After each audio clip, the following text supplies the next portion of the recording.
এটি একটি মসজিদ কেন্দ্রিক ঘটনা। স্থান বগুড়া জেলার শিবগঞ্জ উপজেলার পীরব ইউনিয়নের বকটোটা নামক একটি গ্রামে। ঘটনাটির সময় 1980 সাল। ঘটনাটি ঘটেছে রিয়াদ আহমেদের আপন ফুপার সাথে।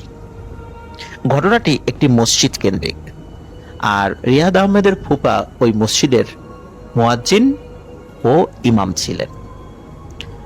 ঘটনাটি যেই রাত্রে ঘটে, ওই রাতে তিনি ভুল করে ঘড়ির সময় না দেখে তিনি ঘর থেকে বের হয়ে যান ফজরের ওয়াক্ত হয়েছে এই মনে করে। তিনি যখন ঘর থেকে বের হন, সবসময় বিশেষ করে সন্ধ্যার পরে বা যখন ফজর আজান দিতে আসেন, তিনি তার হাতে থাকা একটি টর্চ লাইট নিয়ে বের হন। তখন তো এরকম চার্জার টর্চ লাইট ছিল না, ব্যাটারি টর্চ লাইট ছিল। 5 ব্যাটারি টর্চ লাইট গুলো বেশি প্রচলিত ছিল তখন। এটার আলো হতো খুব বেশি, অনেকেই হয়তোবা সেটা দেখে থাকবে। যাই হোক, মসজিদটি অনেক পুরাতন ছিল। পুরাতন হওয়ার কারণে ভৌতিক ঘটনা ছাড়াও বেশ কিছু অদ্ভুত ঘটনা ঘটতো। ঠিক তেমনই দুটো বিষয়ে আমাকে রিয়াদ আহমেদ বলেছেন। যেমন, ওই মসজিদের ভেতর থেকে হঠাৎ করে নাকি সাপ বের হতো, আবার অদ্ভুত আকৃতির কিছু পোকামাকড়ও বের হতো, যেটা আসলে বাইরে কখনো দেখা যেত না, এবং এই ধরনের পোকামাকড় অনেক প্রবীণ মুরব্বীরাও কখনো দেখেনি, যেটি ওই মসজিদ থেকে বের হতো। মসজিদের পাশেই রয়েছে পুরাতন একটি পুকুর এবং একটি পুরাতন কবরস্থান। যে রাত্রে ঘটনাটি ঘটে, সেই রাতে রিয়াদ আহমেদের ফুপা, যিনি ওই মসজিদের মুয়াজ্জিন ও ইমাম ছিলেন, তিনি ঘড়ি না দেখেই হাতে টর্চ লাইট নিয়ে ঘর থেকে বের হয়ে যান। তিনি যখন আসছিলেন, আসার পরে যখন মসজিদের এরিয়ার মধ্যে তিনি প্রবেশ করেছেন, হঠাৎ করে ওনার মনে হলো পুকুরের মধ্য থেকে সাঁতার কাটার আওয়াজ আসছে। তিনি চিন্তা করলেন, এত রাত্রে সাঁতার কাটে কে? এই চিন্তা করে ওনার হাতে থাকা টর্চ লাইটটি উনি মসজিদের পুকুরের দিকে ধরেন, কিন্তু কাউকে তিনি দেখতে পান না, এমনকি পানিও নড়ছে না। তখন আবার ছিল গরমকাল, চারদিকে বাতাসও কম ছিল। তো উনি চিন্তা করেন, কি ব্যাপার, একটু আগেই না সাঁতার কাটার শব্দ পেলাম, এখন দেখি পুকুরের পানিও স্থিতিশীল। তিনি চিন্তা করেন হয়তোবা তার মনের ভুল। এই চিন্তা করে তিনি আবার মসজিদের দিকে এগোতে থাকেন। যখন মসজিদের দিকে এগোতে থাকেন এবং মসজিদের কাছাকাছি চলে এসেছেন, তখন আবারও পুকুরের মধ্য থেকে সাঁতার কাটার শব্দ তিনি শুনতে পান। তিনি আবারও তার হাতে থাকা লাইটটি ওই পুকুরের দিকে ধরেন এবং পুকুরের দিকে ধরে তিনি একই দৃশ্য দেখতে পান। কোনো শব্দও নেই, কেউ সাঁতারও কাটছে না, এবং পানিও একদম শান্ত। তাহলে উনি কি এবারও ভুল শুনলেন? এটা কিভাবে সম্ভব? হঠাৎ উনি একটি দৃশ্য দেখে মারাত্মক ভয় পান। উনি দেখেন ওই পুরাতন কবরস্থানের মধ্য থেকে বড় একটি লাল আগুনের গোলা ওনার দিকে ছুটে আসছে। যেহেতু উনি মসজিদের কাছেই ছিলেন, উনি এক দৌড়ে মসজিদের মধ্যে ঢুকে পড়েন। মসজিদের মধ্যে ঢুকে দরজাটা লাগিয়ে দেন এবং লাইট জ্বালান। লাইট জ্বালানোর পরে উনি দেখতে পান মসজিদের ভেতরে থাকা ঘড়ি রাত 3টা শো করছে, তার মানে রাত 3টা বাজে। উনি অবাক হন, রাত 3টার সময় উনি চলে এসেছেন। যাই হোক, উনি চিন্তা করেন, এসেছি তাহলে এক কাজ করি, ফজরের ওয়াক্ত বা আজানের সময় হওয়ার আগ পর্যন্ত তাহাজ্জুদের নামাজ পড়তে থাকি। এই চিন্তা করে উনি মসজিদের এক পাশে তাহাজ্জুদের নামাজ আদায় করার জন্য দাঁড়িয়ে যান।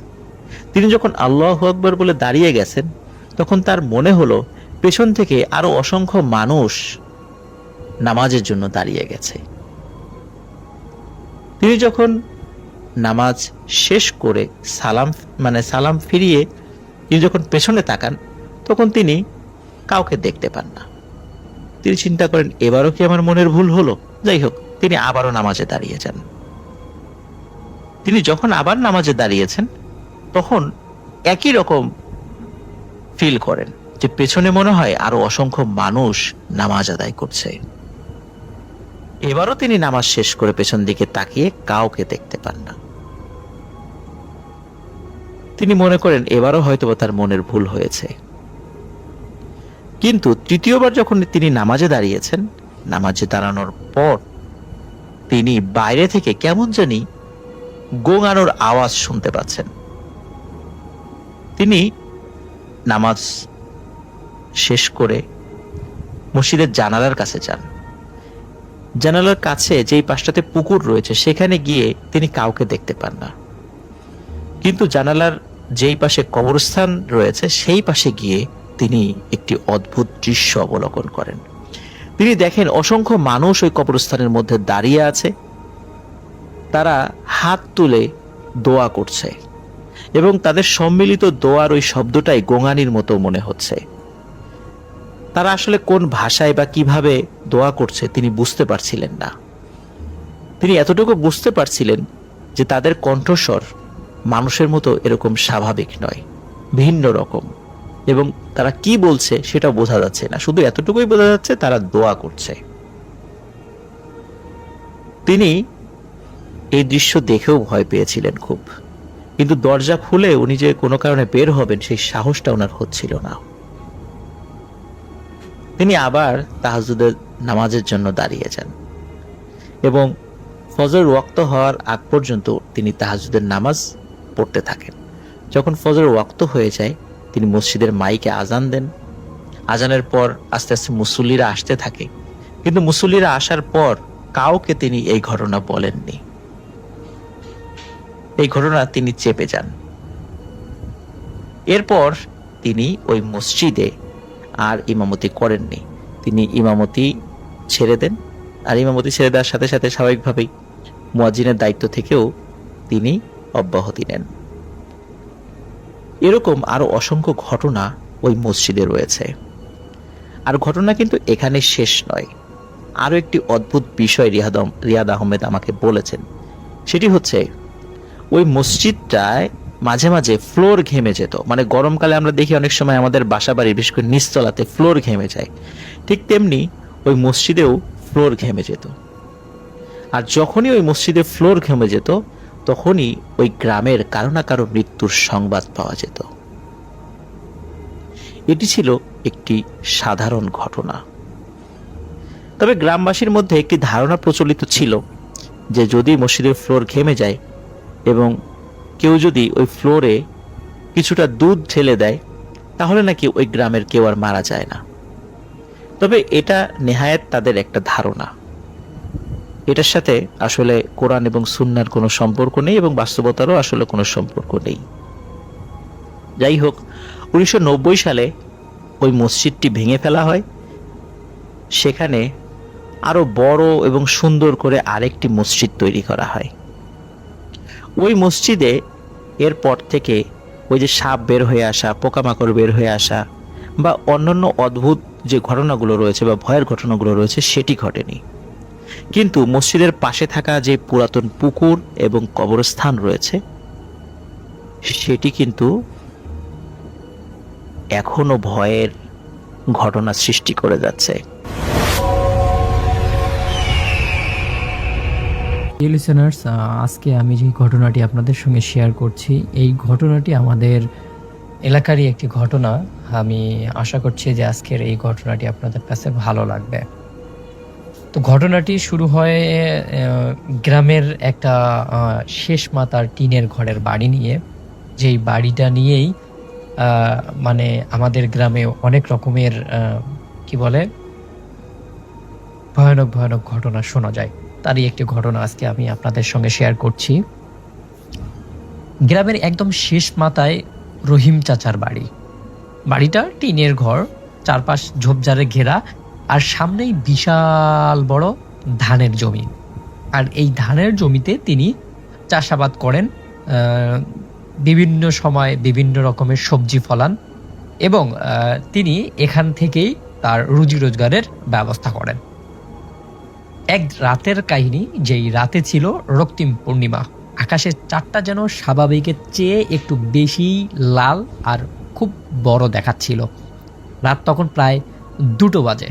চারপাশে একদম নিস্তব্ধতা, মনে হচ্ছে আজকের পরিবেশটা যেন একটা ভুতুড়ে পরিবেশ হয়ে গেছে। কোনোভাবেই এই মানে আজকে রাতে বের হওয়া যাবে না। তো হঠাৎ করে রহিম চাচা ঘরের বাহির থেকে একটা অদ্ভুত রকমের শব্দ শুনতে পান। এমন একটা শব্দ মনে হচ্ছে তার ঘরের পাশে কেউ ফিস ফিস করে তার নাম ধরে ডাকছে। এমন শব্দ তিনি এর আগে কখনো শোনেননি। তাই কৌতূহল আর কিছুটা ভয় নিয়ে তিনি দরজা খুলে বাইরে আসতেই তার রক্ত একদম হিম কালো হয়ে যায়।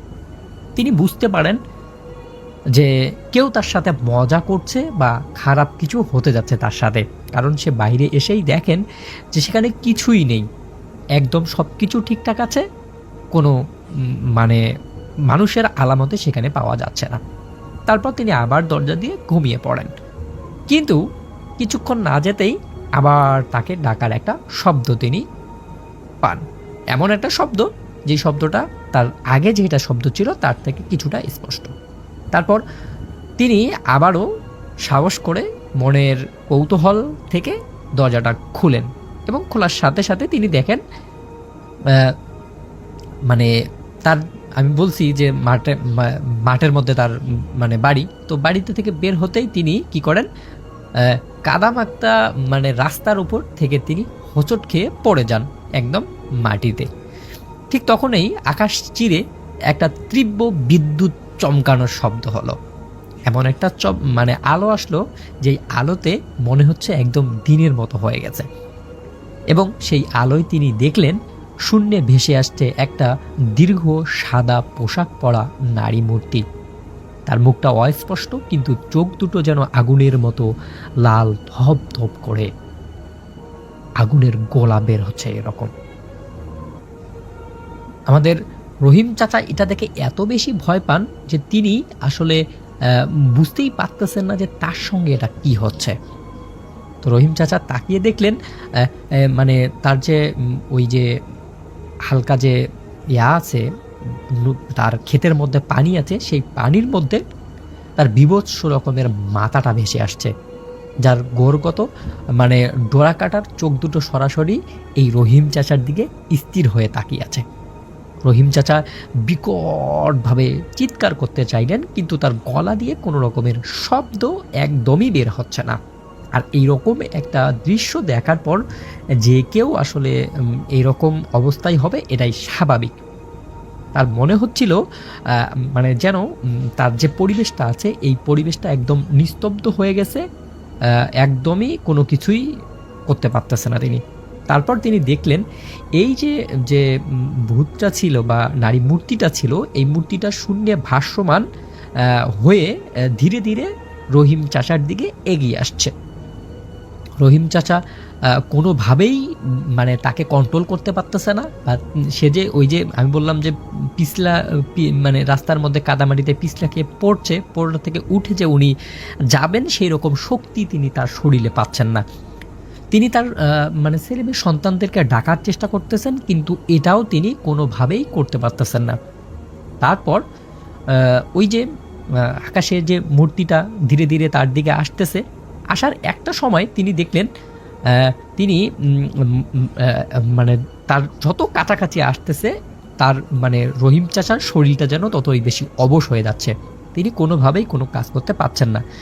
তারপর একটা সময় যখন রহিম চাচা তার মনের সমস্ত শক্তি দিয়ে উঠে দাঁড়ালেন, এবং যখন দাঁড়ালেন তখন দেখলেন এই যে মূর্তিটা, নারী মূর্তিটা আছে, এই মূর্তিটার বেশ কয়েকটা ভাষণ হয়ে গেছে, একটা সামনে, একটা পিছনে, একটা ডানে, একটা বামে, মানে এই নারী মূর্তিগুলো সবগুলোই তাকে একদম ঘিরে ফেলে রাখছে। তো এটা রাখার পর উনি মানে এখান থেকে কিভাবে বাঁচবেন এটা কোনো কিছুই কোনোভাবেই তিনি মানে বুঝতে পারতেছেন না। তারপর তিনি এখানে সেন্সলেস হয়ে যান। পরবর্তী দিন সকালে যখন তার ছেলে মেয়ে তাকে এই অবস্থায় দেখে এবং নিয়ে তাকে পানি এবং অন্যান্য দিয়ে যখন জ্ঞান ফেরানো হয়, গত রাত্রের ঘটনা তিনি তার ছেলে মেয়ে সন্তানদেরকে বলেন। তার সন্তানরা এটা শোনার পর অনেক বেশি ঘাবড়ে যান, বলেন যে আমাদের বাড়িটা এখান থেকে সরানো দরকার। কিন্তু তারা কোথায় যাবে, দরিদ্র মানুষ কোথায় যাবে কোনো কিছু বুঝতে পারতেছে না। কিন্তু মানে রহিম চাচার একজন বন্ধু ছিল যার নাম মাওলানা আব্দুল গফুর, তিনি এইসব জিন বা ভূত নিয়ে কাজ করেন। তো তো গফুর চাচা তার একটা সন্তানকে বললেন, না সরি, রহিম চাচা তার একটা সন্তানকে বললেন, তোমার আমার বন্ধু মাওলানা আব্দুল গফুরকে আমার বাড়িতে দাওয়াত করো, ও নিয়ে আসলেই আমাদের সমস্যার সমাধান হবে। তারপর মাওলানা আব্দুল গফুর তার বাড়িতে ঢোকার সাথেই কেমন একটা অদ্ভুত রকমের গন্ধ পান, কারণ উনি তো এগুলা জিনভূত কারণ। এবং তিনি তার বন্ধু রহিম চাচাকে বলেন, তোমার বাড়িতে একটা জিনের আসর পড়েছে, তুমি যদি এটা নিয়ে ব্যবস্থা না নেও তাহলে তোমার বংশ ধ্বংস হয়ে যাবে। আর গত রাত্রে যেটা তোমার সাথে হয়েছে সেটা একটা শুধুমাত্র নমুনা ছিল, আর এভাবেই যে তোমাকে ভয় পেয়ে বিভিন্নভাবে তোমার পিছনে লেগে পড়ে থাকবে। তারপর রহিম চাচা তার বন্ধুকে অনেকভাবে রিকোয়েস্ট করে যে আমার তো এই জায়গা ছাড়া অন্য কোনো জায়গা নাই, আমি কোথায় যাব, কিভাবে কি করব না করব, তুমি আমাকে একটা পথ দেখিয়ে দাও। তারপর মাওলানা আব্দুল গফুর তাকে বলেন, ঠিক আছে, আমি তোমার জন্য দেখি কি করা যায়। তারপর মাওলানা আব্দুল গফুর আমাবস্যার রাতে তার যে মানে ভৌতিক জিনিসগুলো আছে সেগুলো নিয়ে সেই তার বন্ধু আব্দুর রহিমের বাড়িতে যান এবং বিভিন্ন রকমের সূরা মন্ত্রতন্ত্র পড়ে সারা রাত্র ধরে তিনি অনেক সূরা কালাম, অনেক তাবিজ কাবিজ করেন এবং তার রহিম চাচার যে বাড়িটা ছিল সেই বাড়ির চারপাশে 4টা তাবিজ পুঁতিয়ে রাখার পর রহিম চাচাকে একটা তাবিজ দেন, বলেন যে এই তাবিজটা তুমি সবসময় তোমার সাথে রাখবে, আশা করি এরপর থেকে তোমার সাথে তেমন কোনো সমস্যা হবে না। তারপর আব্দুল গফুর চাচা পরের দিন সকালে বাড়ি চলে যায়। রহিম চাচা চলতেছে, সংসার খুব ভালোভাবেই চলতেছে, কিন্তু এখনও বিভিন্ন রকমের শব্দ তিনি শুনতে পান, কিন্তু তার কোনো ক্ষতি হয়নি। মানে তিনি যখন বাইরে বের হন, ওই তাবিজ নিয়ে বাইরে বের হন, কিন্তু তিনি কোনো কিছুই দেখতে পান না এবং সেখানে দাঁড়িয়ে তিনি 2 রাকাত করে নামাজ পড়েন। নামাজ পড়ার পর সব কিছু ঠিকঠাক হয়ে যায়। তো এখনও রহিম চাচা সেখানেই আছেন, ভালো আছেন, সুস্থ আছেন। তো এই ঘটনাটি আমাকে পাঠিয়েছিল আমার একজন বন্ধু, আমি ঘটনাটি পড়ে শোনালাম। আশা করছি যে ঘটনাটি ভালো লেগেছে। যদি ঘটনাটি ভালো লাগে তাহলে অবশ্যই একটা লাইক করবেন, কমেন্ট করবেন, শেয়ার করবেন, যারা যারা এইরকম ভূতের ঘটনাগুলো পছন্দ করে। সবার মঙ্গল এবং সুস্বাস্থ্য কামনা করে শেষ করছি। আল্লাহ হাফেজ। এই কাহিনীটি হচ্ছে 60-এর দশকের একটি কাহিনী, 60s-এর কাহিনী। এবং সেই সময় ট্যামির বাবা তখন বিয়ে করেন, তার বিয়ে হয় তার মায়ের সাথে, এবং তারা তখন অন্য একটি স্টেটে থাকতেন এবং সেখান থেকে তার বাবা মুভ করে আসছিলেন নেব্রাস্কাতে, কারণ সে কোনোভাবে তার পারিবারিক সূত্রে নেব্রাস্কাতে একটি বিজনেস পেয়েছিলেন, যেটা ছোট বিজনেস, স্মল বিজনেস, যেটা সে রান করতে পারবেন। এই চিন্তা করে তিনি নেব্রাস্কাতে মুভ করে আসছিলেন এবং খুব অনেক সময় দেখা যাচ্ছে যে ওইখানে যেটা হয়, যারা বিয়ে শাদী করে অনেক রকম অ্যাডভেঞ্চারের চিন্তা ভাবনা করে। তো ট্যামির বাবার প্ল্যানটা ছিল ট্যামির মায়ের সাথে এরকম যে তিনি বিয়ে করবেন এবং বিয়ে করে ওনার ওয়াইফকে নিয়ে সরাসরি উনি নেব্রাস্কাতে চলে আসবেন এবং নেব্রাস্কার ওখানে একটি শহরে উনি একটি বাসা ভাড়া করেছিলেন, সেই বাসায় উনি উঠবেন, এরকমই তার প্ল্যান ছিল আর কি। এভাবেই তিনি চিন্তা ভাবনা করে এবং সবকিছু সাজিয়ে গুছিয়ে, এবং তাদের বিয়ের প্ল্যানিংটা ওইভাবে হয় এবং সবাই তাদের যে বিয়ে হয়, বিয়ের অনুষ্ঠান হয় এবং সবাই তাদেরকে বিদায় দেয়, এবং বিদায় দেওয়ার পরে উনি রওনা হয়ে যান ওনার যেখানে আসার জন্য, নেব্রাস্কাতে আসার জন্য, এবং উনি আসতে থাকেন। তো যথারীতি উনি চলে আসছেন ওখান থেকে গাড়িতে করে, এবং ওনারা নতুন newly married couple, happy, they are very happy. তারা বেশ গল্প করছেন, নিজেদের ভেতরে মজা করছেন, এদিক ওদিক তাকাচ্ছেন এবং তারা আসছেন এবং গাড়িতে হালকা গান চলছে, এরকম মানে খুব সুন্দর টাইম তারা পার করতে করতে আসছেন। এবং তাদের জানা আছে যে তাদের যেই শহরে তারা যাচ্ছেন সেখানে তাদের জন্য বাসা ভাড়া করা আছে এবং সেই বাসায় সবকিছু রেডি, তো কোনো চিন্তা ভাবনা নেই, খুব আনন্দেই তারা আসছেন। তো যখন আসেন, সেখানে আসার পথে একটা রাস্তা পড়ে তাদের, যেখানে তারা আসবে সেই রাস্তাটা ঠিক পাহাড়ের মধ্যে দিয়ে আসছে, মানে একটু like a country road, of road টাইপের। এবং ওই রাস্তাটার নাম হচ্ছে 7 সিস্টার্স রোড। এবং ওই রাস্তাটার সম্বন্ধে কিছু মিথ পরে উনি জানতে পারেন, যেটা উনি জানতেন না তখন। তো ওই রাস্তা দিয়ে উনি যখন আসছেন তখন অলরেডি সন্ধ্যা গড়িয়ে গেছে, রাত হয়ে গেছে, রাত প্রায় 8টার মতো বাজে।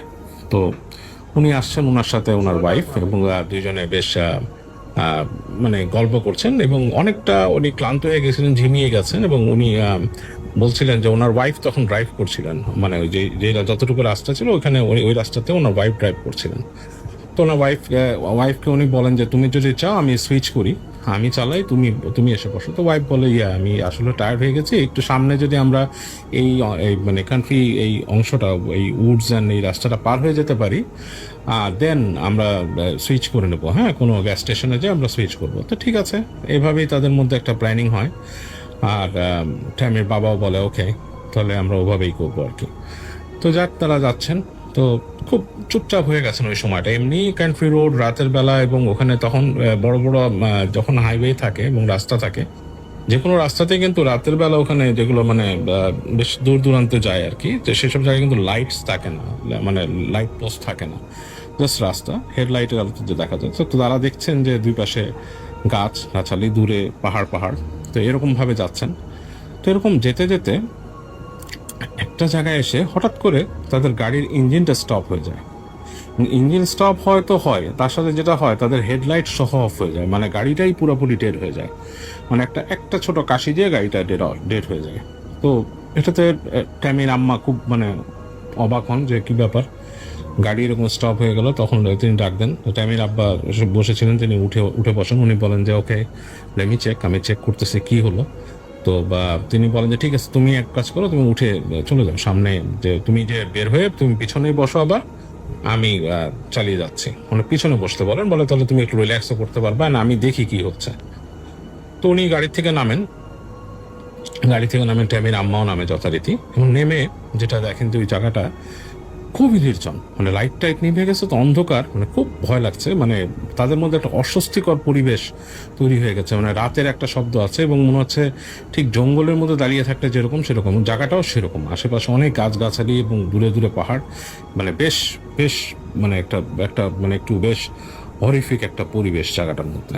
তো উনি বেশ একটু টেন্সড হয়ে যান, ভয় পান যে অন্ধকার জায়গাটা কেমন, মানে কোনো কিছু আছে নাকি, বা কোনো, এবং অপরিচিত, এখানে তো উনি আগে থাকেননি কখনো। তো উনি বলে যে অ্যাকচুয়ালি যেটা করতে হবে, মানে আমি এক কাজ করি, আমি আমার ইসের পিছনে ফ্ল্যাশ লাইট আছে, ওটা আমি নিয়ে তারপর দেখি। তো এই অন্ধকারের মধ্যেই জাস্ট আকাশের আলো, আর কিছু নেই, গাড়ির হেডলাইট সব কিছু, ড্যাশবোর্ড সব বন্ধ হয়ে গেছে। তো উনি কোনো মতে নেমে উনি যে ওনার পিছনের ট্রাঙ্কটা খুলেন, আর ট্যামির আম্মা কোনো মতে ঢুকে পেছনের যে সিট আছে সেখানে বসেন। তো উনি খুঁজে খুঁজে উনি হাতড়ে বের করেন ওনার বিভিন্ন টুলসের মাঝখান থেকে যে ফ্ল্যাশ লাইট একটা পান উনি, এবং সেই ফ্ল্যাশ লাইটটা নিয়ে উনি আসেন সামনে। এসে গাড়ির উনি যে হুড খোলার যে কিটা ওটা টান দিয়ে সামনের হুড খোলেন।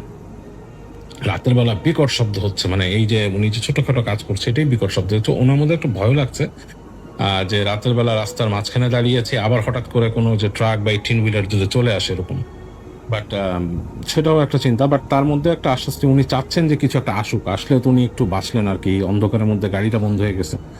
তো যাই হোক, তো উনি আস্তে আস্তে করে উনি ট্রাঙ্কটা উঁচু করে দেখেন, লাইট ফেলেন ভেতরে। তো লাইট ফেলেন, দেখেন যে কিছু না, মানে নাথিং, মানে কোনো ধোঁয়া উঠছে না, বা মানে রেডিয়েটারের কাছে হাত নিলেন, দেখলেন যে রেডিয়েটার মানে যতটুকু গরম হয় এতটুকু চালায় আসলে সেরকমই, মানে it's not extra heating or something like that, মানে বেশি গরম না আর কি, যতটুকু প্রয়োজন ততটুকুই গরম আছে, বেশি গরম না। ইঞ্জিনে ওভারহিটের কোনো লক্ষণ দেখছেন না উনি। তো কি ব্যাপার উনি বুঝলেন। উনি হঠাৎ করে উনি যখন নাকি ট্রাঙ্কটা নামাতে যাবেন, মানে সামনের হুডটা নামাতে যাবেন, এই সময় গাড়িটা মনে হয় একটু নড়ে উঠলো বেশ খানিকটা। মানে ওই গাড়িগুলোর সাসপেনশন অনেক ভালো ছিল ওই সময়কার, সম্ভবত ক্যাডিল্যাক গাড়ি ছিল, এটা সাসপেনশন খুব ভালো ছিল, গাড়িটা বেশ দুলে উঠলো এরকম। তো উনি বেশ মানে একটু মানে হয়ে যায়, গাড়ি দুলে উঠলে এরকম মনে হলো যে মানে ডানে বামে একটু দুললো। তো উনি ওখান থেকে ট্যামির নাম ধরে উনি ডাক দেন যে কি হয়েছে এখানে, মানে ইজ এভরিথিং অল রাইট? তো ট্যামির আম্মা কোনো উত্তর দিচ্ছে না। তো উনি হুডটা নামিয়ে দেন, হুডটা নামিয়ে উনি ফ্ল্যাশ লাইট নিয়ে আসেন, এসে পিছনে ফ্ল্যাশ লাইট মানে দেখে যে ওনার ওয়াইফ শুয়ে আছে, মানে সিটের মধ্যে চোখ বন্ধ করে শুয়ে আছে, লাইক ঘুমের মতো। তো উনি ভাবে হয়তো ক্লান্তিতে অন্ধকারে এরকম নীরবে উনি ঘুমিয়েই গেছে। তো ওনার কাছে আরও বেশি অস্বস্তি লাগতে থাকে, অন্ধকারের মধ্যে এখন কি করবে। গাড়ির পাশে যে দাঁড়ান, ওনার ভয়ও লাগছে এর মধ্যে, কারণ কিছু করার নাই, মানে কি করবে উনি, যে গাড়ি স্টপ হয়ে গেছে এবং গাড়িটা নাড়াতেও পারবে না, অনেক ভারী গাড়ি। তো উনি এই চেষ্টাটা করবেন, উনি চিন্তা করেছেন যে আমি গাড়ি পরে সরিয়ে রাখবো, বাট ওই মুহূর্তে ওনার আসলে মাথায় কিছু আসছিল না, একদম নীরব রাস্তা, রাতের নিস্তব্ধতা। তো উনি কিছুক্ষণ দাঁড়িয়ে ভাবার চেষ্টা করলেন। উনি তার ওয়াইফকে জাগালেন না, যে ঘুমিয়ে গেছে যেহেতু ঘুমাক।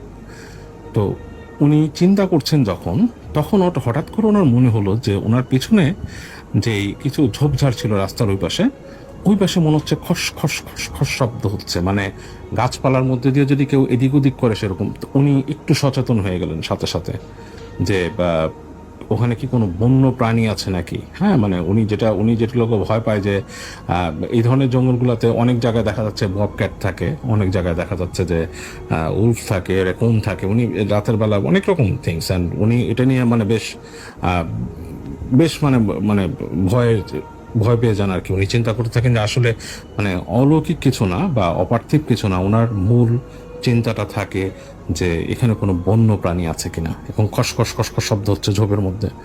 তো উনি একটু অসুস্থতে পড়ে উনি চিন্তা করেন যে আমি লাইট মারবো কিনা, ফ্ল্যাশ লাইট মারবে কিনা, এরকম চিন্তা করছে। তো হঠাৎ করে উনি খেয়াল করে যে ওই পাশে ঝোপটা ফড়ফড় করে কোনো কিছু ঝোপ থেকে বের হয়ে এরকম দৌড় দিয়ে আসলো, ওদিকে চলে গেল।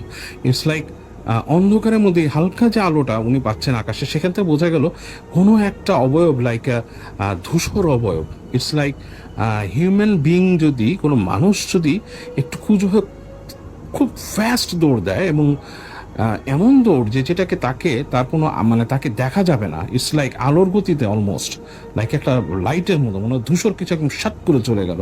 তো উনি সাথে সাথে ফ্ল্যাশ লাইট পয়েন্ট করে লাইট মারলেন ওখানে, কিন্তু উনি এত দ্রুত গেছে জিনিসটা, লাইট পড়লো না সেটার গায়ে। কিন্তু আশ্চর্য ব্যাপার হচ্ছে, লাইটটা উনি ঘুরিয়ে যখন নিলেন যেই ডিরেকশনে গেছে, সেই ডিরেকশনে আস্তে আস্তে ওনার লাইটটা পিট করে 2বার নিভে গেল, স্ট্যাটার করে।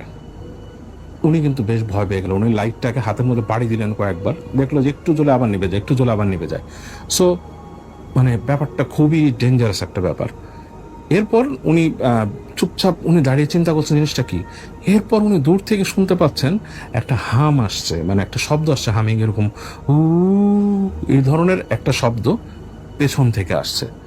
এবং উনি বেশ ভয় পেয়ে গেছেন গাড়ির পেছন দিকে, এবং উনি মানে থতমত খেয়ে ওইদিকে তাকালেন এবং লাইটটা আবার জ্বালানোর চেষ্টা করলেন, হলো না। উনি প্রচন্ড ভয় পেয়ে ওনার মধ্যে এখন একটা মানে ভৌতিক ভয় দানা বেঁধে গেছে। উনি যেটা করলেন, গাড়ির দরজা খুলে ভেতরে ঢুকে গেলেন। গাড়ির দরজা খুলে ভেতরে ঢুকে উনি গাড়িটা একবার কি মনে করে স্টার্ট দিতে গেলেন, এবং খুব সুন্দর ধুম গাড়ি স্টার্ট হয়ে গেল। এবং সুন্দর ইঞ্জিনে, ওনার কাছে খুব মধুর লাগবে ইঞ্জিনের শব্দটা তখন, যে মানে ওনার কাছে মনে হলো যে এই মুহূর্তে এটাই সবচেয়ে সুন্দর শব্দ তিনি শুনতে চান, যে ইঞ্জিন স্টার্ট হয়ে গেছে। এবং হেডলাইট জ্বলে উঠলো, সামনে সুন্দর রাস্তা দেখা যাচ্ছে, মানে সেই বন্য রাস্তাই, হ্যাঁ মানে সেই বন্য রাস্তাই, বাট রাস্তা দেখা যাচ্ছে, সামনে কিছু নেই। তো উনি কোনো কথা না বাড়িয়ে গাড়ি চালানো শুরু করলেন। সামনে যাচ্ছেন দেখছেন যে ওই রাস্তায়, ওই মানে সেই মেঠো রাস্তা, পাহাড়ি রাস্তা আর কি, যেটা দিয়ে উনি সামনে যাচ্ছেন, ঝোপ ঝাড় গাছ এরকম যাচ্ছে।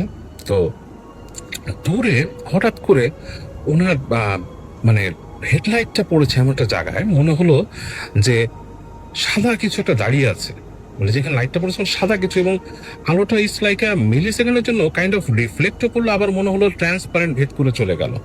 হ্যাঁ, এটা ইস লাইক মানে একটা ডিফারেন্ট একটা জিনিসের মতো মনে হচ্ছিল, সাদা কোনো একটা কাপড় পরা কেউ দাঁড়ায় আছে। বাট যখন ওর আলোটা আরেকটু কাছে গেল, মনে হলো সেটাকে ভেদ করে চলে গেল এবং মিলিয়ে গেল বাতাসে। এবং যখন ওই জায়গার পাশ দিয়ে উনি পাস করলেন, তখন ওনার গাড়ি কিন্তু আরেকটা ঝাঁকিয়ে খেয়েছে, ধপ করে আরেকটা ঝাঁকিয়ে খেয়ে গেছে। এবং উনি মানে মনে হলো যে কেউ গাড়িটাকে ধাক্কা দিল, কাইন্ড অফ লাইক দ্যাট। এবং উনি ভয় পেয়ে গেল যে কি ধাক্কা দিল আমার গাড়িটাকে। উনি ফিগার আউট করতে পারছে না উনি সাদা কি দেখলো ওইটা। দ্যাট ওয়াজ সামথিং আনইউজুয়াল, যেটা ওনার কাছে মানে জিনিসটা খুবই মানে ভয়ঙ্কর লাগছে। এবং উনি তখন, যেটা উনি খ্রিস্টান ছিলেন, উনি সাথে সাথে ওনার বিড়বিড় করে ওনার বাইবেলের শ্লোক পড়া শুরু করলেন। এবং উনি চিন্তা করা শুরু করলেন যে জিনিসটা কি। এবং উনি যখন পড়ছেন, ওনার নিজের কাছে একটু সাহস লাগছে, আবার ভয়ও লাগছে, গা শিরশির করছে জিনিসটা। এখন উনি ভয় পাচ্ছেন অতিলৌকিক জিনিসের, যে জিনিসটা কি হচ্ছে। তো এভাবে করে উনি পাস করছেন। তো যেখানে উনি আসলেন একটা জায়গায়, একটা বাঘ ছিল, বাঘটা হচ্ছে জাস্ট এরকম ঘুরে চলে যাবে ডান দিকে।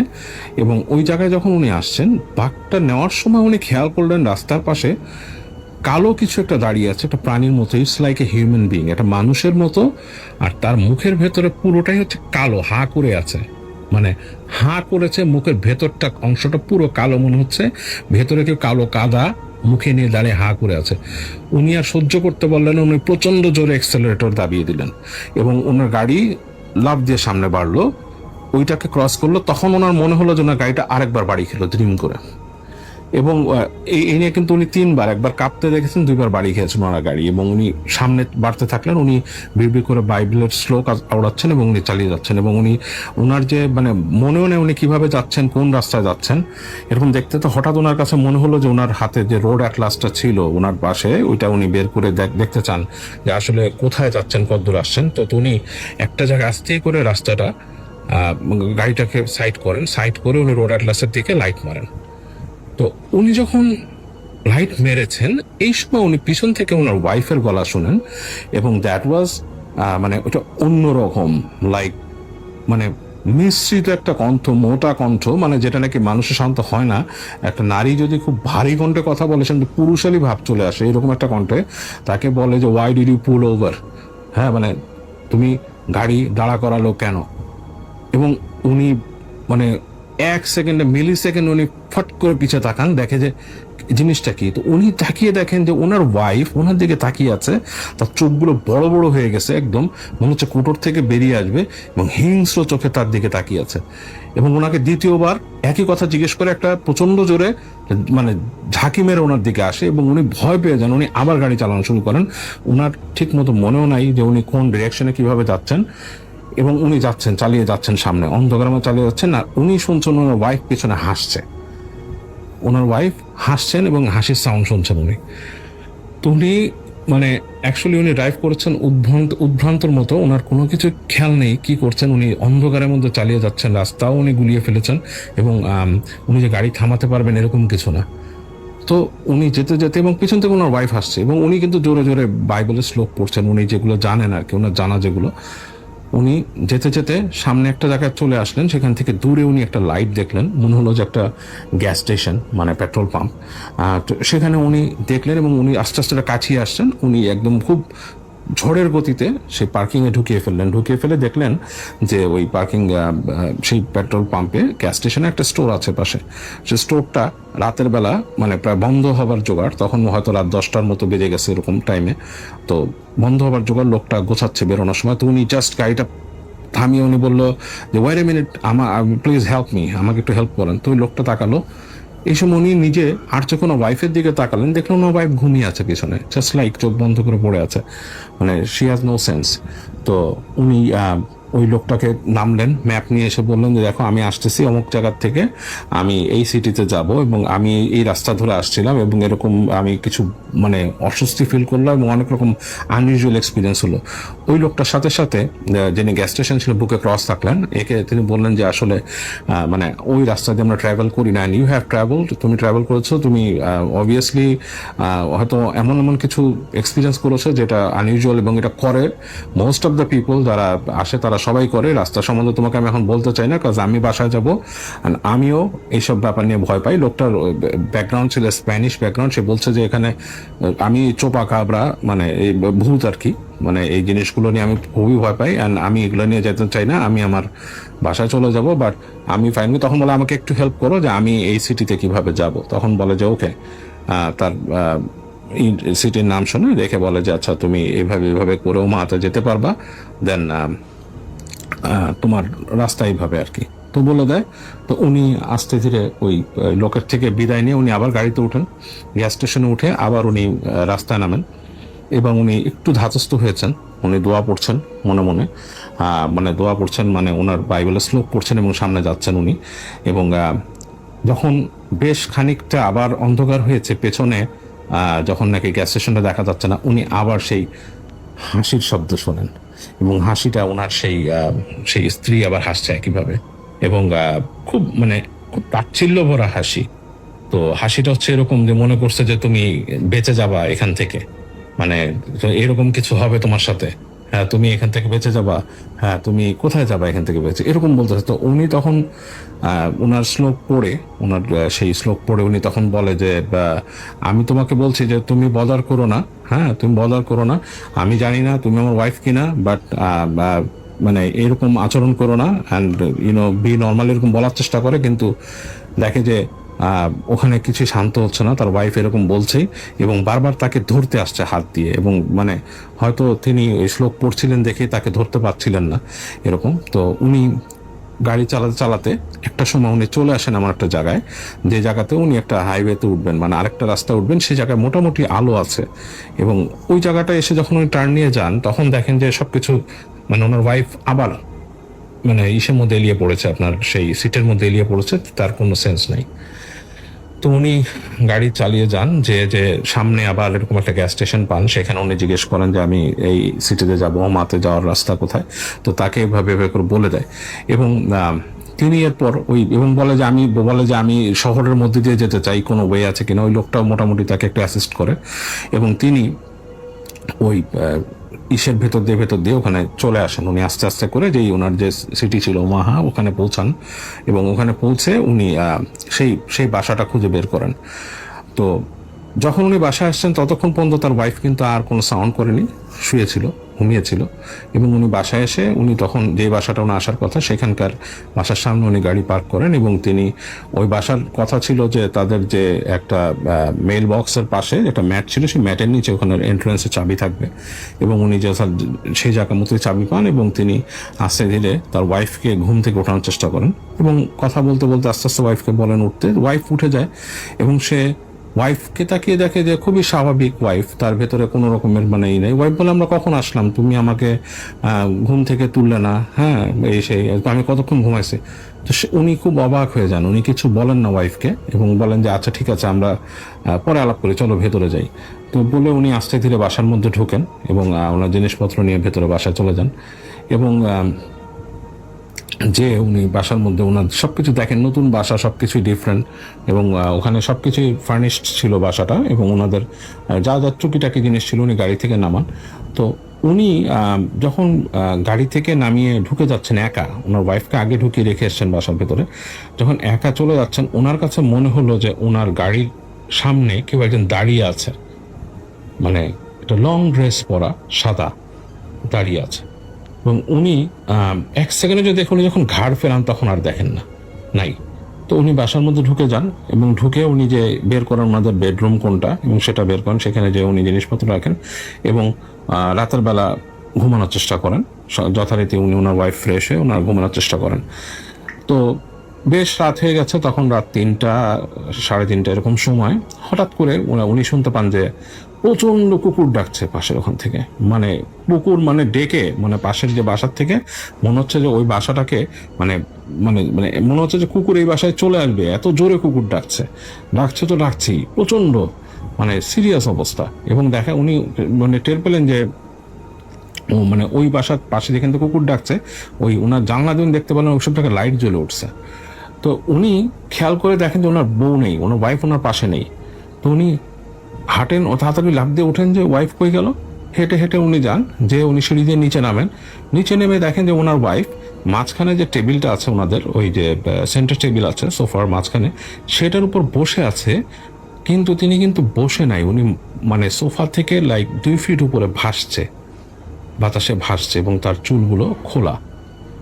উনি যখন যান, ওনার দিকে তাকিয়ে ওনার ওয়াইফ একটা হাসি দেন, বিদঘুট একটা হাসি দেন, এবং সেই হাসিটা নর্মাল মানুষের মতো না, হাসি দেন। এবং উনি তখনই সাথে সাথে বাইবেলের শ্লোক পড়েন, এবং ধাপ করে ওনার ওয়াইফ আবার ওখানে পড়ে যায়।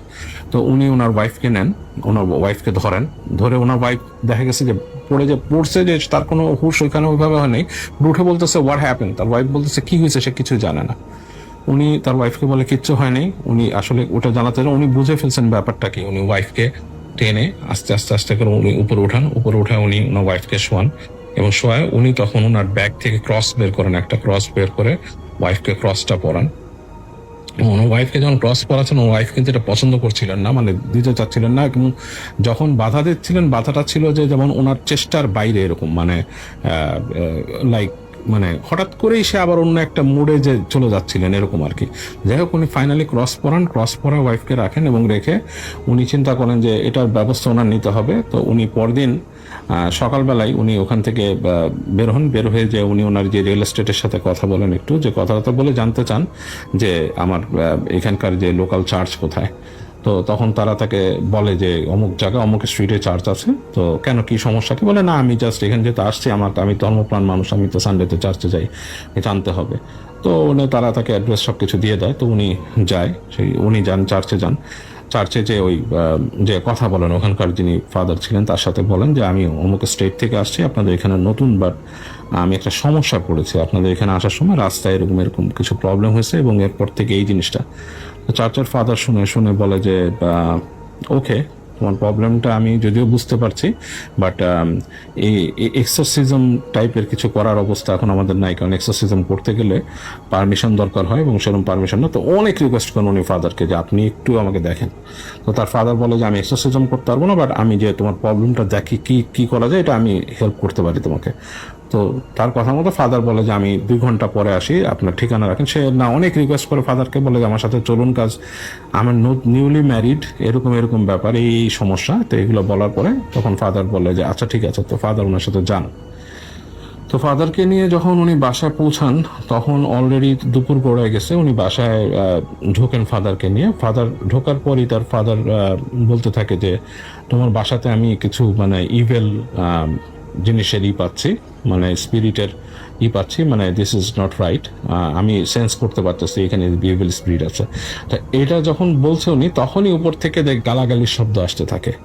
ইটস লাইক মানে কেউ গালি দিচ্ছে, ভয়ঙ্কর গালাগালি করছে, মানে ভয়ঙ্কর ভাষায় গালাগালি করছে, মানে অকথ্য ভাষায়, এবং সে অকথ্য ভাষার মধ্যে চরম আছে এবং ফাদার সহ, এবং এমন কথায় বলে গালি দিচ্ছে যে এই কথাগুলো কিন্তু ঈশ্বর জানার কথা না, মানে তার অনেক ব্যক্তিগত ব্যাপার স্যাপারে সে ফাদারকেও অনেক ভাষায় কথা বলছে। তো ফাদার বলে যে আই নো, আমি বুঝতে পারছি ব্যাপারটা, তোমার ওয়াইফ পজেস হয়েছে, বাট সো এখন তোমাকে আমি কি হেল্প করতে পারবো না, তোমাকে আমি যেটা বলি তুমি ক্রস রাখো, নিজে তুমি যা পারো এটা তুমি পড়ো, এবং তোমাকে আমি যেটা বলি তোমাকে হোলি ওয়াটার দিব, সেটাও তুমি বাসায় রাখো, সেটা স্প্রেড করো। আমার মনে হয় জিনিসটা তোমার খুব একটা জানানো ঠিক হবে না, বাট আমি আরেকজন ফাদার আছে তার সাথে কথা বলবো, এবং যদি পারি, আমি যদি কোনো পারমিশন ম্যানেজ করতে পারি তোমার এখানে এক্সারসাইজম করার, তাহলে আমি পারফর্ম করে দিব। বাট আনটিল দেন মানে তোমাকে আমি আজকে সন্ধ্যার মধ্যে কোনো রেজাল্ট দিব বা কালকের মধ্যে তুমি এটা করতে পারবা। তো এই বলে ফাদার ওনার বাসা থেকে চলে যান। ফাদার চলে যাওয়ার পরে তো বিশাল অবস্থা, মানে টেমির আব্বা তো খুবই একলা হয়ে গেছে, সে তো আসলে মানে ব্যাপারটা করতে পারতেছেন না। তো সে উপরে উঠে দেখেন যে তার ওয়াইফ মোটামুটি সব কিছু এলোমেলো করে ফেলে রাখছে, কিন্তু সে খাটের মধ্যে পড়ে আছে, এবং বেশ ভয়াবহ অবস্থা। সে যে এলোমেলো করছে, ফেলছে, নিজের হাতে টাতে ব্যথা পেয়েছে, সেগুলোর কোনো কিছু নেই, পড়ে আছে ঘুমের মতো। তো উনি ঠিক ওয়াইফকে ঠিক করতে যান, মানে উঠায় নিয়ে রাখবেন। সে হাত ধরার সাথে সাথে ওয়াইফ আবার তাকে আবার গালি দেয়, এই করে। তো উনি অনেক কষ্টে টেনে, এবং দেখে যে প্রচন্ড শক্তি হয়ে যায় তার ওয়াইফের, বলার মতো না, মানে সেটা কন্ট্রোলে রাখা তার পক্ষে সম্ভব। এবং তিনি তার নতুন ওয়াইফ তিনি মানতেও পারতেছিলেন না, উনি যে বেঁধে রাখবেন ওয়াইফকে সেই অবস্থাও না। উনি বারবার শুধু রিকোয়েস্ট করছিলেন প্লিজ, হ্যাঁ, মানে শুনছে না, এবং বারবার উনি তখন ওনার বাইবেলের শ্লোক আওড়াচ্ছিলেন এবং অনেক চেষ্টা করছেন, কিন্তু ওনার ওয়াইফ শান্ত হচ্ছে না। যখনই অ্যাগ্রেসিভ হয়ে যাচ্ছে, উনি অনেক রিকোয়েস্ট করছেন, দোয়া পড়ছেন, মানে ওনার মতো শ্লোক আওড়াচ্ছেন এবং ধরে রাখছেন, কাজ হচ্ছে না। তো একটা সময় যে একটু দেখা যায় একটু রিল্যাক্স হয়।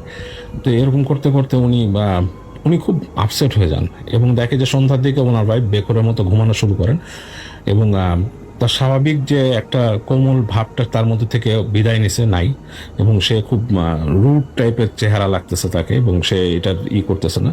এবং তিনি খেয়াল করতে থাকেন ওয়াইফের পাশে বসে তার নিজেরও না খাওয়া পুরো চলে গেছে। তো উনি ভাবতে থাকেন যে আমি লাইফে একটা বড় মিস্টেক করলাম, এরকম স্টেট মুভ করতে এসে কোথায় আসলাম, কি দেখলাম, this was a big mistake for me, এরকম চিন্তা করতে থাকে। এবং উনি দেখছেন যে স্বপ্নের মধ্যে ওনার ওয়াইফ মানে ঘুমের মধ্যেই বিড়বিড় করে কথা বলছে, মুখ ভেঙাচ্ছে, আবার কি বলছে, এরকম ব্যাপার স্যাপার। তো ইট ওয়াজ ভেরি স্কেরি। তো উনি এক সময় ওনারও আসলে ঘুম এসে পড়ে, উনি ওইভাবে থাকতে পারেন না, উনি ঘুমিয়ে যায়। তো উনি হঠাৎ করে ওনার ঘুম ভাঙে তখন উনি কিছু শব্দ পাচ্ছেন, টুকটাক শব্দ পাচ্ছেন, এবং মনে হচ্ছে যে কেউ একজন ওনার কানের পাশ দিয়ে কিছু বলে ডাকছে ওনাকে। তো উনি হঠাৎ করে চোখ মেলে দেখেন সারা রুম অন্ধকার, রুমের মধ্যে কোনো আলো নেই এবং মনে হচ্ছে ওনার সামনে কিছু একটা। তো ঘুমের থেকে উঠে ফার্স্ট উনি ঠাও করতে পারে না সামনে কি। হঠাৎ করে উনি সামনে দেখেন যে ওনার সামনে ওনার ওয়াইফ ভাসছে, বাতাসের মধ্যে ভাসছে এবং তার হাতগুলো দুই পাশে এরকম ঝুলে গেছে, পাগুলো ঝুলে গেছে এবং সে বাতাসে ভাসছে। ঘরের মধ্যে একটু আলো নেই, অন্ধকার। ওই বাইরের যে আলোগুলো আছে জানলা দিয়ে আসতেছে ততটুকুই। উনি লাফ দিয়ে উঠে যান, উঠে যেয়ে উনি সাথে সাথে ওনার বাইবেলের শ্লোক আওড়ানো শুরু করেন, ওনার ওয়াইফকে উনি টেনে নামানোর চেষ্টা করেন।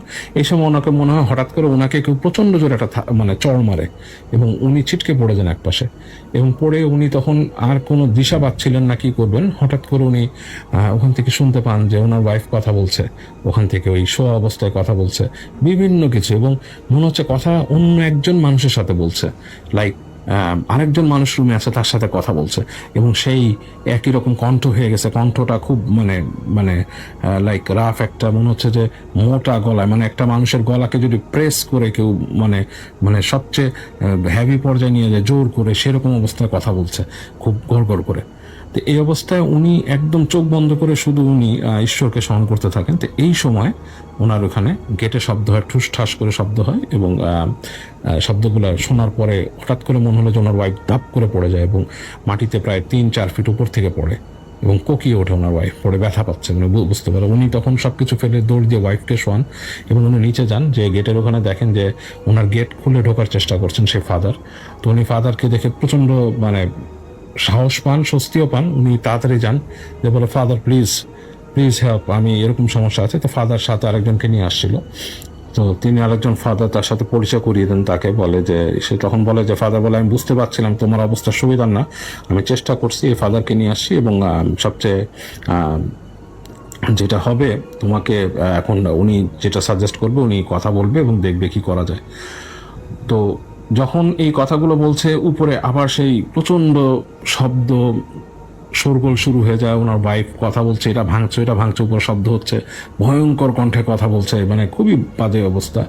এবং ওই ফাদারকে নিয়ে তারা যখন উপরে ওঠা শুরু করে সিঁড়ি দিয়ে, তখন দেখে যে ওয়াইফ উপরে দাঁড়িয়ে আছে এবং তিনি মানে মানে স্বল্প বসানো হয়ে গেছেন, অনেক কিছু বলছেন, এটা ওইটা ছুঁড়ে মারছেন। তো যাই হোক, কোনো মতে ওই ফাদার ওই সময় তিনি বাইবেলেরই পড়া শুরু করেন এবং আস্তে আস্তে আস্তে উপরে ওঠেন। দেখে ওনার ওয়াইফকে বেশ কন্ট্রোলে নিয়ে বসিয়ে ফেলেন, মানে বসে পড়ে উনি ওনার পড়াতে এবং ওনার হাতে একটা ক্রস থাকে এবং উনি পড়তে পড়তে ওনার হাতে হোলি ওয়াটার থাকে, সেটা গায়ে মারেন। কিন্তু দেখা যাচ্ছে তার অ্যাগ্রেসিভনেস খুব একটা কমছে না, কিছু না। তারপরও তখন ফাদার বলে যে আমি একটা জিনিস করবো এখন, আপনি যে রাস্তায় দিয়ে আসছেন আমরা সেই রাস্তায় যাব এবং আমরা সেই রাস্তায় যাব এবং সেই রাস্তায় যে ওই যেখান থেকে আসছে সেখানে এটা সমাধান করতে হবে, নাহলে সম্ভব না। তো ফাদারের কথা মতো উনি ওনার ওয়াইফকে ধরেন, নিয়ে আসেন এবং ওনার ওয়াইফ তখনও গড়গড় করছে। ওনারা গাড়িতে এনে উনি ওনার ওয়াইফকে বসান। তো খুব আনকন্ট্রোলড অবস্থা, মাঝে মাঝেই তার ওয়াইফ ছুটে যেতে চাচ্ছে, এরকম একটা অবস্থা। গাড়ির মধ্যে বসায় ফাদার সহ, ফাদারের ওই আরেকজন ফাদার যেটা তিনি গাড়ি নিয়ে আসছেন আর উনি ওনার গাড়ির সাথে একজন ফাদার বসেন আর কি, বসে উনি চলেন আর কি, উনি শুরু করেন। এবং যখন যাওয়া শুরু করেছেন তখন ওনার ওয়াইফ প্রচণ্ড রকমের চিৎকার শুরু করে গাড়ির ভিতরে। উনি এক পর্যায়ে ভয় পান যে যাতে পুলিশ বা কোনো কিছু চলে আসবে বা এরকম কিছু। তো উনি ফাদার ওনাকে আশ্বস্ত করেন যে আমি সাথে আছি, কোনো সমস্যা নেই, আমার সাথে কাগজপত্র আছে, it's not a big deal, আপনি চলেন। তো এভাবে করে যেতে কোনো মতে খুঁজে ফাদারই ডিরেকশন দেন যে তিনি কোন রাস্তায় এসছেন, কারণ তার মাথায় খেয়াল নেই। দেখা উনি আবার সেই রাস্তাটায় ফিরে যান, সেই যে রাস্তা, সেই পুরনো গ্যাস স্টেশন সেখান থেকে। এবং যখন নাকি ওই গ্যাস স্টেশনের রাস্তাটা পার হচ্ছেন তখন মনে হচ্ছে ওনার ওয়াইফ বড় বড় শ্বাস নেওয়া শুরু করেন এবং মনে হচ্ছে খুব তৃপ্তি পেলেন তিনি কোনো কিছু গেছে এবং পাগলের মতো শুরু করে দিয়েছেন, লাইক জোরে জোরে শ্বাস নিচ্ছেন, মাথায় এদিক ওদিক করছেন এবং খুবই। তো ফাদার বলেন যে রিল্যাক্স, আমি আছি, আমি প্রোটেকশন নিয়ে এসেছি, আপনি চলেন। এরকম করতে করতে তারা সেই রাস্তাটায় ঢোকেন যে রাস্তা দিয়ে উনি গাড়ি নষ্ট হয়েছিল এবং আস্তে আস্তে করে তারা সেই রাস্তা দিক যান। এবং যখন ওই রাস্তার ঠিক ওই কাছাকাছি জায়গাটায় আসেন তখন তার ওয়াইফ একটা প্রচণ্ড রকমের সাউন্ড করেন, মানে এই সাউন্ডে ফাদার পর্যন্ত থরথর করে কাঁপতে থাকেন। মানে একটা মানুষ মনে হলো যে একটা জায়েন্টে পরিণত হয়েছে, এই ধরনের আচরণ শুরু করেন তার ওয়াইফ। এবং তখন ফাদার সাথে সাথে বলেন যে আপনি গাড়ি থেকে নামেন এবং তিনি ওইখানে বসে একটা রিচুয়াল পারফর্ম করতে থাকেন বিভিন্ন জিনিস পড়তে থাকেন, রিচুয়াল পারফর্ম করেন, এবং এই পারফর্মের এক পর্যায়ে উনি বারবার বলেন আর কি, তার ভাষা এতটুকুই বুঝতে পারে টামির আব্বা, যে তুমি যেখান থেকে আসছো সেখানে চলে যাও, আমি তোমাকে সৃষ্টিকর্তার নামে কন্ডেম করছি, তুমি চলে যাও, এরকম বারবার বলতে থাকেন এবং তিনি করতে থাকেন। এক সময় উনি ফিল করেন যে ওনার গাড়িটা প্রচণ্ড নড়াচড়া করে, ওনার ওয়াইফ শান্ত হয়ে যান। তখন ফাদার বলে নাও। উনি তাড়াতাড়ি চলে আসেন এবং ওই ওর ইসের টাইমের আম্মার হাতে উনি একটা সুতার মতো পেঁচিয়ে দেন, পেঁচিয়ে দিয়ে উনি ওই হোলি ওয়াটার ছিটান এবং বলে আপনি গাড়ি ঘোড়ায় চলেন। এবং গাড়ি ঘোড়ায় উনি দ্রুত বলে, দ্রুত আপনি যত দ্রুত যাবেন তত চলে আসেন। ওনারা যখন গাড়ি নিয়ে আসছেন, ওনার কাছে তখন মনে হচ্ছিল যে গাড়ির আশপাশ থেকে কিছু একটা পাস করছে। বাতাসের যেরকম আমরা যেমন হুইজলিং শুনি বাতাসের উইন্ডের, হ্যাঁ, সেরকম হুইসপারিং অ্যান্ড হুইজলিং হচ্ছিল। তো এইভাবে করে একসময় উনি মেন রাস্তায় উঠে উনি গাড়ি নিয়ে বাসায় চলে আসেন। তো বাসায় এসে থামেন, ততক্ষণ উনি ওয়াইফ অচেতন। তো ফাদার তখন নেমে বলে যে আপনি আপনার ওয়াইফকে বাসায় নিয়ে যান, অ্যান্ড আপনার ওয়াইফ পজেস্ট অবস্থায় ছিল। তো উনি রিকোয়েস্ট করে ফাদারকে, আপনি আসেন, আমরা একটু কথা বলি, আমরা এসে। ফাদার বলে আচ্ছা ঠিক আছে, আপনাকে অ্যাজ পার ইউর রিকোয়েস্ট, আপনি যেহেতু শান্ত হওয়া দরকার, আমরা যাতে যাচ্ছি। তো উনি ওনার ওয়াইফকে নিয়ে বাসায় আসেন। বাসায় এসে উনি ওয়াইফকে নেন বেডরুমে। তখন ফাদার বলে না, এখন আর মনে হয় না যার কোনো সমস্যা হবে। তারপরও তাকে আমি যে সুতোটা পরাই দিয়েছি, এই সুতোটা যাতে তার হাতে পরা থাকে। অ্যান্ড আপনি সবসময়, আমি বুঝতে পারছি আপনি বিশ্বাসী মানুষ, আপনি যা যা করেন ধর্মীয় আচার সেগুলো করবেন। আর আপনার ওয়াইফকে পজেস করেছিল যে রাস্তা দিয়ে আপনারা আসছেন, রাস্তাটা খুবই ভয়ঙ্কর একটা রাস্তা। এই রাস্তার মধ্যে একটা সময় এক লোক তার 7টা মেয়েকে, তার নিজের 7টা মেয়ে ছিল এবং তাদেরকে সে বিভিন্ন সে অসুস্থ মস্তিষ্কের ছিল এবং তার মেয়েদেরকে কোনো কারণে রাগ করে মেরে ফেলে এবং সে ওই রাস্তার মধ্যে বিভিন্ন জায়গায় সে তার মেয়েদেরকে ওখানকে টানিয়ে রাখে ওই জায়গায়। এবং এরপর থেকে জায়গাটা খুবই হন্টেড হয়ে যায়। এবং এই রাস্তাটা আমরা যারা আছি এখানে আমরা জানি, এবং এইখানে যখনই কেউ আসে সবাই প্রবলেমের সম্মুখীন হয় গাড়ি থেমে যায়, নাহলে কোনো একটা সমস্যা হয়, তারা প্রবলেম হয়, মানুষ পজেস্ট হয়ে যায়। হ্যাঁ, তো আমি বিশ্বাস করি সেই ভদ্রলোকের যে ফাদারের যে ভাষা ছিল, সে বলে আমি বিশ্বাস করি যেটা একটা ডিমনের কাজ, এবং এই ডিমন ওখানে আছে, এবং এই ডিমনগুলাই আপনার ওয়াইফকে পজেস করেছিল। এবং একাধিক ডিমন ছিল সেখানে, একটা না একাধিক ডিমন ছিল, এবং অনেক সমস্যা তৈরি করছিল। আপনি ঠিক তাদের পাশ দিয়ে আসছেন যেরকম সময়। সো তারা ওখানে চলে গেছে, যখন চলে গেছে তারা তাদের জায়গা ছাড়া থাকতে পারে না, তারা অন্য জায়গায় যে থাকতে চায়ও না, তারা তাদের অঞ্চলটাই পছন্দ করে।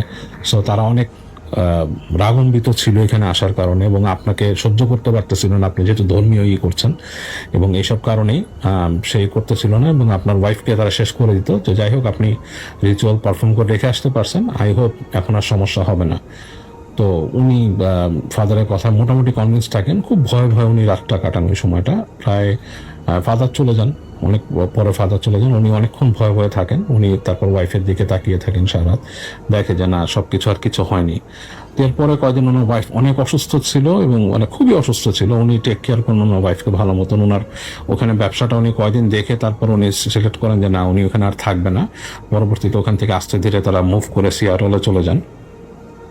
এবং যদিও নাব্রাস্কায় তাদের ব্যবসা ছিল, তো এরকমই আর কি একটা তাদের জীবন এভাবে চলে। এবং তাদের পরবর্তীতে তো তাদের সন্তান হয়, এবং সেই যে ট্যামির কাহিনী আমি বললাম আর কি, সেই ট্যামি কাহিনীটি রবিউলকে শেয়ার করলো, এবং রবিউল আমার কাছে কাহিনীটি পাঠিয়েছে। অ্যান্ড এই হচ্ছে কাহিনী। তো খুবই ধন্যবাদ রবিউলকে। আমি জানি না আপনাদের কাছে কেমন লেগেছে রবিউলের কাহিনী, এবং also thank Tammy for sharing her story. বছরের 2টি সময় মহড়ার জন্য আমাদেরকে বাইরে যেতে হয়, অর্থাৎ সশস্ত্র বাহিনীর সদস্য যারা রয়েছেন, আর্মি কিংবা বর্ডার গার্ড কিংবা নেভি, এয়ারফোর্স, যারা এই সশস্ত্র বাহিনীগুলোতে রয়েছেন, তারা কিন্তু তাদের ক্যাম্পেই বছরের পুরোটা সময় অবস্থান করে থাকে, এবং 2টি সময়ে তাদেরকে মহড়ার জন্য বাইরে যেতে হয়, শীতকালীন এবং গ্রীষ্মকালীন। ঘটনাটি 2021 সালের ডিসেম্বর মাসের। গত বছর শীতকালীন মহড়ায় গিয়েছিলাম মধুপুর গড়, টাঙ্গাইলে। স্বভাবতই চারদিকে অনেক জঙ্গল, ঘন শাল ও গজারের গাছ। এর ভেতরেই তাঁবু করে আমরা 120 জন সদস্যের একটা কোম্পানি ছিলাম। ক্যাম্পে প্রবেশের জন্য একটি মেইন রাস্তা করা হয়, অর্থাৎ ক্যাম্প থেকে বের হওয়া এবং প্রবেশের গেট একটাই। সারাদিন আমরা ক্যাম্প সেট আপ করেছি, দিনের বেলায় কোথাও কোনো সমস্যা চোখে পড়েনি। তবে অদ্ভুত একটা জিনিস লক্ষ্য করেছি, সেটা হলো মেইন গেট থেকে 150 থেকে 200 গজ সামনে একটা পরিত্যক্ত একতলা বিল্ডিং রয়েছে, যার আকৃতি ছিল অনেকটা মসজিদের মতো। বারান্দা ছিল এবং বারান্দার উল্টো দিকে একটা অতিরিক্ত অংশ ছিল, ঠিক যেমনটা মসজিদে থাকে, যেখানে ইমাম সাহেব দাঁড়ায়, সেরকম একটা জায়গা। আমাদের চেইন অফ কমান্ড সম্পর্কে সকলেই অবগত আছেন। যখন আমরা প্রথম সেই এলাকায় যাই, আমাদের কোম্পানি অধিনায়ক এর বিশেষ নিষেধ ছিল ক্যাম্প এলাকার বাইরে না যাওয়ার। চেইন অফ কমান্ড সম্পর্কে তিনি যেমনটা বলছেন, অনেকেই অবগত আছেন, যারা অবগত নয় তাদের জন্য বলে দিচ্ছে, সশস্ত্র বাহিনীগুলোতে আপনি যেই অফিসারদের অধীনস্থ, তাদের কথা আপনাকে সবসময় শুনতে হবে, মেনে চলতে হবে। এটাকে বলা হয় চেইন অফ কমান্ড। আপনি যদি আপনার উপরস্থ কোনো কর্মকর্তার নির্দেশ মেনে না চলেন, তাহলে যে কোনো সময় যে কোনো অবস্থায় আপনাকে টার্মিনেট করা হতে পারে, অর্থাৎ আপনি চাকরিটা হারাতে পারেন। তো চেইন অফ কমান্ড ছিল এমনটা যে আমাদের কোম্পানি অধিনায়কের নিষেধ ছিল ক্যাম্প এলাকার বাইরে না যাওয়ার জন্য। তাই সারাদিন ওই বিল্ডিংটা চোখে পড়লেও যাওয়া হয়নি। তবে কয়েকজন সিনিয়রকে জিজ্ঞেস করেছিলাম, ওটা কিসের ভবন। সবাই এড়িয়ে গেছেন, যারা এর আগেও এই জায়গাটাতে ক্যাম্পে এসেছিলেন, অথবা জানেন না বলে কাটিয়ে দিয়েছেন। তবে এটা আমি জানতাম যে আমরা এখানে আসার পূর্বেই 5 সদস্যের একটি দল আগে এখানে রেকি করে গেছেন। তারা নিশ্চয়ই খুব ভালো করেই জানেন যে ওই বিল্ডিংটা, অর্থাৎ একতলা যেই মসজিদের মতো দেখতে, অর্থাৎ পুরানো একটা বিল্ডিং এর কথা তিনি বলছিলেন, সেই বিল্ডিংটা সম্পর্কে যারা রেকি করে গেছেন, অর্থাৎ এর আগে এই জায়গাটা পরিদর্শন করে গেছেন, দেখে গেছেন, তারা হয়তো সেটা নিশ্চয়ই জানে, কিন্তু বলছিলেন না। যাই হোক, মূল ঘটনায় আসি। প্রথম রাতেই আমার ডিউটি শুরু করানো হয়। 3টি ডিউটি পোস্ট ছিল: মেইন গেট, অস্ত্রাগার এবং বাসস্থান এলাকা। আমার ডিউটি ছিল মেইন গেটে। আমাদের ডিউটির সময় ছিল রাত 10টা থেকে 12টা এবং ভোর 4টা থেকে 6টা। 10টা থেকে 12টা খুব ভালোভাবে ডিউটি করি, তেমন কোনো সমস্যা হয়নি, কারণ তখনও ক্যাম্পের অনেকেই জেগেছিলেন। শুধু মাঝে মাঝে ওই বিল্ডিং এর দিকে একটু তাকাচ্ছিলাম। হালকা একটু ভয় ভয় কাজ করলেও কোনো মতে ডিউটি শেষ করে যাই।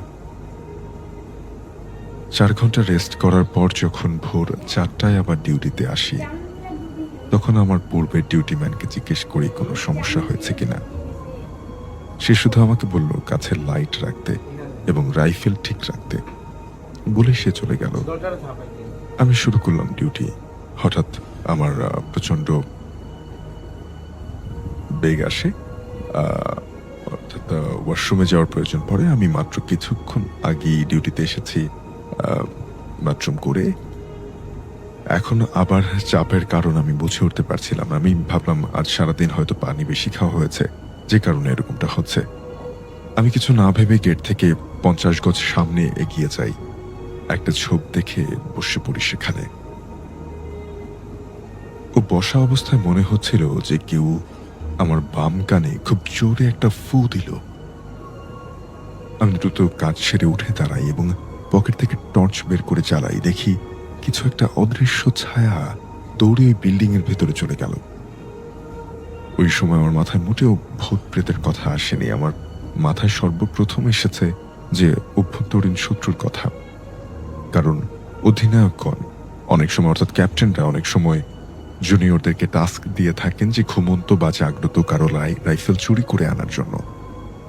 তো এরকম কোনো টাস্ক যদি হয়তো উনি ধারণা করছিলেন যে ওনার সাথে এরকম কোনো টাস্ক নিয়ে কেউ এসেছেন এবং সে হয়তো তাকে ফু দিয়েছেন কানে খুব জোরে একটা। আমিও সেটাই ভাবে আমি রাইফেলটা হ্যান্ড গার্ড পজিশনে করি। এক হাত দিয়ে রাইফেল ধরেছি আর এক হাতে টর্চ। ধীরে ধীরে আমি ওই দিকে এগোতে থাকি। এক সময় ওই বিল্ডিংটার কাছে চলে আসি, আর মাত্র 5-7 গজ। হঠাৎ আমি একটা গর্তে পড়ে যাই। গর্তের গভীরতা ছিল 1 কোমর। হাত থেকে টর্চও পড়ে যায় গর্তের ভেতরে। ছোট ছোট লতাপাতা থাকার কারণে আমি ঘুণাক্ষরেও টের পাইনি গর্তের অবস্থান। একটা ভ্যাপসা গন্ধ আসতে থাকে আমার নাকে, খুবই অপরিচিত একটা গন্ধ। টর্চ তুলতে যাব, হঠাৎ করেই মাথায় আসে মাথা নিচু করা যাবে না। দৃষ্টি বদলালেই আমার জন্য অপেক্ষা করছে ভয়ঙ্কর কিছু। রাইফেল থেকে বেয়োনেট খুলি এবং তা হাতে নেই, যদি কিছুর সম্মুখীন হয়ে যাতে অন্তত মোকাবেলা করতে পারি সেটা। হঠাৎ দৃষ্টি চলে যায় আমার পায়ের কাছে। টর্চ জ্বলছে। টর্চের আলোতে আমি দেখতে পাই মানুষের কাটা হাত, সংখ্যা প্রায় 12 থেকে 15টি। কিছু কিছু হাতে মাংস পচে গলে হাড় থেকে আলাদা হয়ে গেছে। এবার আমি বুঝতে পারি যে গন্ধটা কিসের। আমি সেখানেই সেন্সলেস হয়ে যাই। হঠাৎ কানে আসে আজানের শব্দ। জ্ঞান ফিরে আগে আমি রাইফেলের অবস্থান নিশ্চিত করি। দেখি সব ঠিকঠাক আছে, কিন্তু পায়ের কাছে টর্চ আর জ্বলছে না। আমি প্রচন্ড ভয় পাই। পকেটে থাকা লাইটার দিয়ে একটা সিগারেট জ্বালিয়ে আমি চলে আসি ডিউটি পোস্টে। এসে দেখি ডিউটি জেসিও আর অন্যান্য পোস্টের ডিউটিম্যান আমাকে চারদিকে লাইট জ্বালিয়ে খুঁজছে। তাদের ভাষ্য মতে অস্ত্রাগার ও ডিউটিম্যান আমার চিৎকারের শব্দ শুনতে পায়। সে আর অপেক্ষা না করে ডিউটি জেসিওকে গিয়ে তোলে। তারপর থেকে 1 ঘন্টা যাবৎ তারা আমাকে খুঁজছেন। কিন্তু বিশ্বাস করেন ভাই, আমার জানা মতে আমি আমার মুখ দিয়ে একটাও শব্দ করিনি। তাহলে চিৎকারের শব্দ কে করেছিল? আমি নিজে অনেক প্রশ্নের উত্তর খুঁজতে থাকি। কি হয়েছিল ওই ছায়ামূর্তির? আমার সব ঘটনা আমি স্যারকে খুলে বলি। স্যার সবকিছু জেনে আমাকে বলে, তোমার ওই দিক যাওয়াটা মোটেও উচিত হয়নি। ওটা একটা লাশ কাটা ঘর, কিন্তু অনেক আগে থেকেই ওটা পরিত্যক্ত ঘোষণা করা হয়। রেকি করার দিন এলাকার লোকজন নাকি সতর্ক করেছিল ওই স্থান সম্পর্কে, যার কারণে আমাদেরকে ওই দিকে যাওয়া নিষেধ করা হয়। একটু পর চারদিক পরিষ্কার হতে থাকে। আমরা নিজেদের ভয় ও সন্দেহ ভাঙানোর জন্য ওই গর্ত খুঁজতে যাই, অর্থাৎ যে গর্তে তিনি পড়ে গিয়েছিলেন সে বাড়িতে যাওয়ার সময়টাতে। কিন্তু আশ্চর্যের বিষয়, আমরা 3-4 জন খুঁজেও কোথাও কোনো গর্ত খুঁজে পাইনি। এরপর আমি চলে আসি তাঁবুতে। শরীরে সেই ভ্যাপসা গন্ধ এখনো পাচ্ছিলাম। দ্রুত গোসল করি, নামাজ পড়ে দোয়া দরুদ পড়ে নিজেই নিজের শরীরে ফুঁ দেই। আল্লাহর কাছে শুকরিয়া আদায় করি, আল্লাহ আমাকে বাঁচিয়ে এনেছেন। এরপর আমরা ওই জায়গায় আরো 6 দিন ছিলাম। আর কেউ কোনো ঘটনার সম্মুখীন হয়নি। আর একটা কথা খুবই মনে পড়তে থাকে ওই 6 দিনে। দেশের জন্য শত্রুর সামনে বুক চেতিয়ে দাঁড়ানো সৈনিক মাঝে মাঝে নিজের ছায়া দেখেও ভয় পায়, যার প্রত্যক্ষ উদাহরণ আমি। এই ছিল আমার ঘটনা। জানি না কতটুকু গুছিয়ে লিখতে পেরেছি। ভালো লাগলে পড়ে শোনাবেন। সকলের সুস্থতা কামনা করি আমি বিদায় নিচ্ছি। সবাই আমার জন্য দোয়া করবেন। আসসালামু আলাইকুম।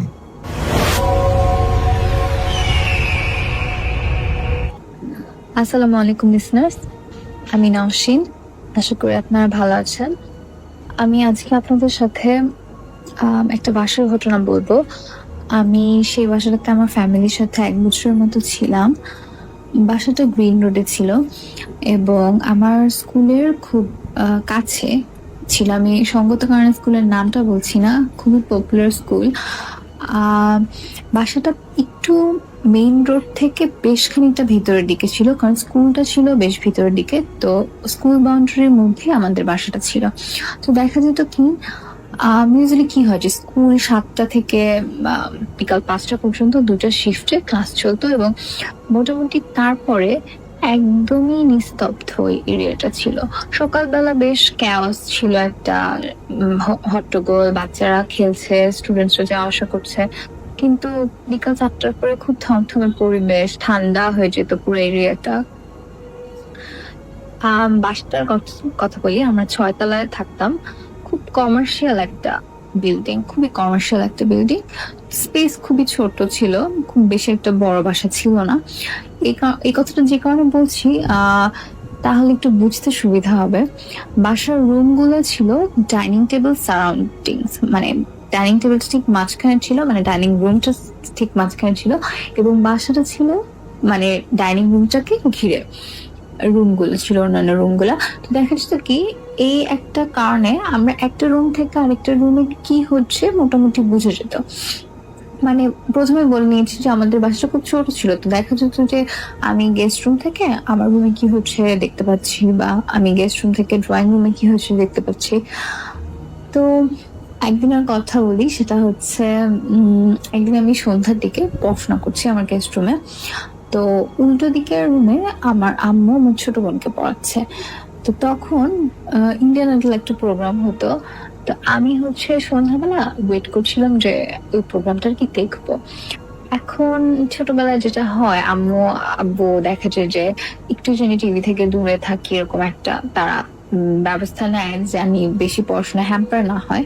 তো আমি আমার মেইনলি আমি পড়ার টেবিলে বসে আছি, বাট আমার মানে মনটা কিন্তু পড়ার মধ্যে নাই। আমি ভাবছি যে আম্মু কি হচ্ছে আমাকে ছাড়াই টিভি দেখতে বসে যাবে, এরকম একটা ভাবছি। তো ওটা ভাবতে ভাবতে আমি মেইনলি আমি পড়ছি পড়ার টেবিলে, বাট আমার খেয়াল আছে হচ্ছে ওই দুইটা রুমে যে মানে আম্মু কি করছে, বা ড্রয়িং রুমের কি অবস্থা। তো ড্রয়িং রুমে আমাদের টিভি ছিল। তো আমি হঠাৎ দেখলাম যে আমাদের বাসায় যে মেয়েটা হেল্প করতো আমাদের কাজে, ওই মেয়েটা আম্মু যে রুমে আমার ছোট বোনকে পড়াচ্ছে আমি ঠিক ক্লিয়ারলি দেখতে পাচ্ছি, কারণ রুমটা খুব ক্লিয়ার ভাবে দুটো বিষয় দেখা যায় যে আমার মানে আমার আমার নিজের রুমে কি হচ্ছে আর এদিকে আমাদের ড্রয়িং রুমে কি হচ্ছে। তো আমি আমার গেস্ট রুমে বসে পড়তে পড়তে আমি দেখছি যে আমার আম্মু আমার ছোট বোনকে পড়ছে। তো হঠাৎ করে আমি পড়তে পড়তে খেয়াল করলাম যে আমাদের বাসার ওই মেয়েটা আহ ঘর থেকে বের হলো, এবং বের হয়ে হচ্ছে ড্রয়িং রুমে উকি দিল। ড্রয়িং রুমে উকি দিয়ে ও হচ্ছে বাথরুমে গেল, এবং বাথরুম থেকে আবার হচ্ছে সে ড্রয়িং রুমে চলে আসলো। তো আমি মানে ওটা দেখে আমি ভাবছি যে ও মা, ও তো মনে হয় ইন্ডিয়ান ফিল্ম দেখতেছে। আমি হচ্ছে একটু রাগী হয়ে গেলাম যে বাসার সবাই আমাকে ছাড়াই দেখতেছে প্রোগ্রামটা। তো আমি কিছুটা আমার মানে একটু রাগ হয়ে যে আমি একটু বকা টকা দিব, আমি একটু রাগারাগি করবো, এরকম একটা ভাব নিয়ে আমি হচ্ছে বের হয়েছি রুম থেকে। কারণ আমি জাস্ট ও ড্রয়িং রুমে ঢুকলো মেয়েটা, আমি ওর পিছিয়ে পিছিয়ে ঢুকছি যে আমি একটু রাগ হবো আম্মুর সাথে যে আমাকে ছাড়াই দেখতেছে। আমার কিন্তু খেয়াল নেই, আমি কিন্তু গেস্ট রুমের দিকে মানে সরি আমার রুমের দিকে খেয়াল করছি না যে আম্মুকে আছে নাকি, আমি এদিকে খেয়ালই করিনি। আমি ও যেহেতু ড্রয়িং রুমে গেল, আমি ওর পিছনে পিছনে ড্রয়িং রুমে গেলাম। যে দেখলাম ড্রয়িং রুম পুরোই ফাঁকা এবং কেউ নেই ড্রয়িং রুমে। তো আমি খুবই অবাক হই, তো আমি খুবই অবাক হয়ে আমি আবার রুমে আসি। রুমে এসে দেখি যে আম্মু ঠিক নর্মাল ভাবে আমার ছোট বোনকে পড়াচ্ছে, এবং আমাদের বাসার ওই মেয়েটা আম্মুর পাশে বসে বসে ম্যাগাজিন পড়ছে। তো আমি মানে এত বেশি স্টান্ট হয়ে যায়, আমি আমার আম্মুকে বলি যে ও মাত্র এদিকে গেল না। তো আম্মু বলছে না, কই, ও তো 2-3 ঘন্টা ধরে আমার সাথে এখানে বসে আছে। তো আমি কিছু না বলে আমি হচ্ছে চলে আসছি আমার রুমে। এসে আমি একটু অবাক হইলাম, কারণ আমি খুব ক্লিয়ারলি দেখেছি যে ও গেলাম, ওর পিছনে পিছনে আমি গেছি। তো এই ঘটনার পর আমি তারপর ভাবলাম যে মনে হয় আমার হ্যালুসিনেশন, এরকম ভুল দেখছি, এরকম একটা ব্যাপার। তো এরকম গেল। তো আরেকদিনের ঘটনা, আমার আম্মু নাকি এটা আমার আম্মুর সাথে হয়েছে। আম্মু নাকি দেখতেছে যে আমি হচ্ছে ওই সেম ভাবে আম্মু ওই রুমে আমার ছোট বোনকে পড়াচ্ছে, আমি অপোজিটের রুমে হচ্ছে বসে বসে আমি পড়তেছি। তো আম্মু দেখতেছে যে আমি হচ্ছে ওই রুম থেকে বের হয়ে রান্নাঘরের দিকে যাচ্ছি।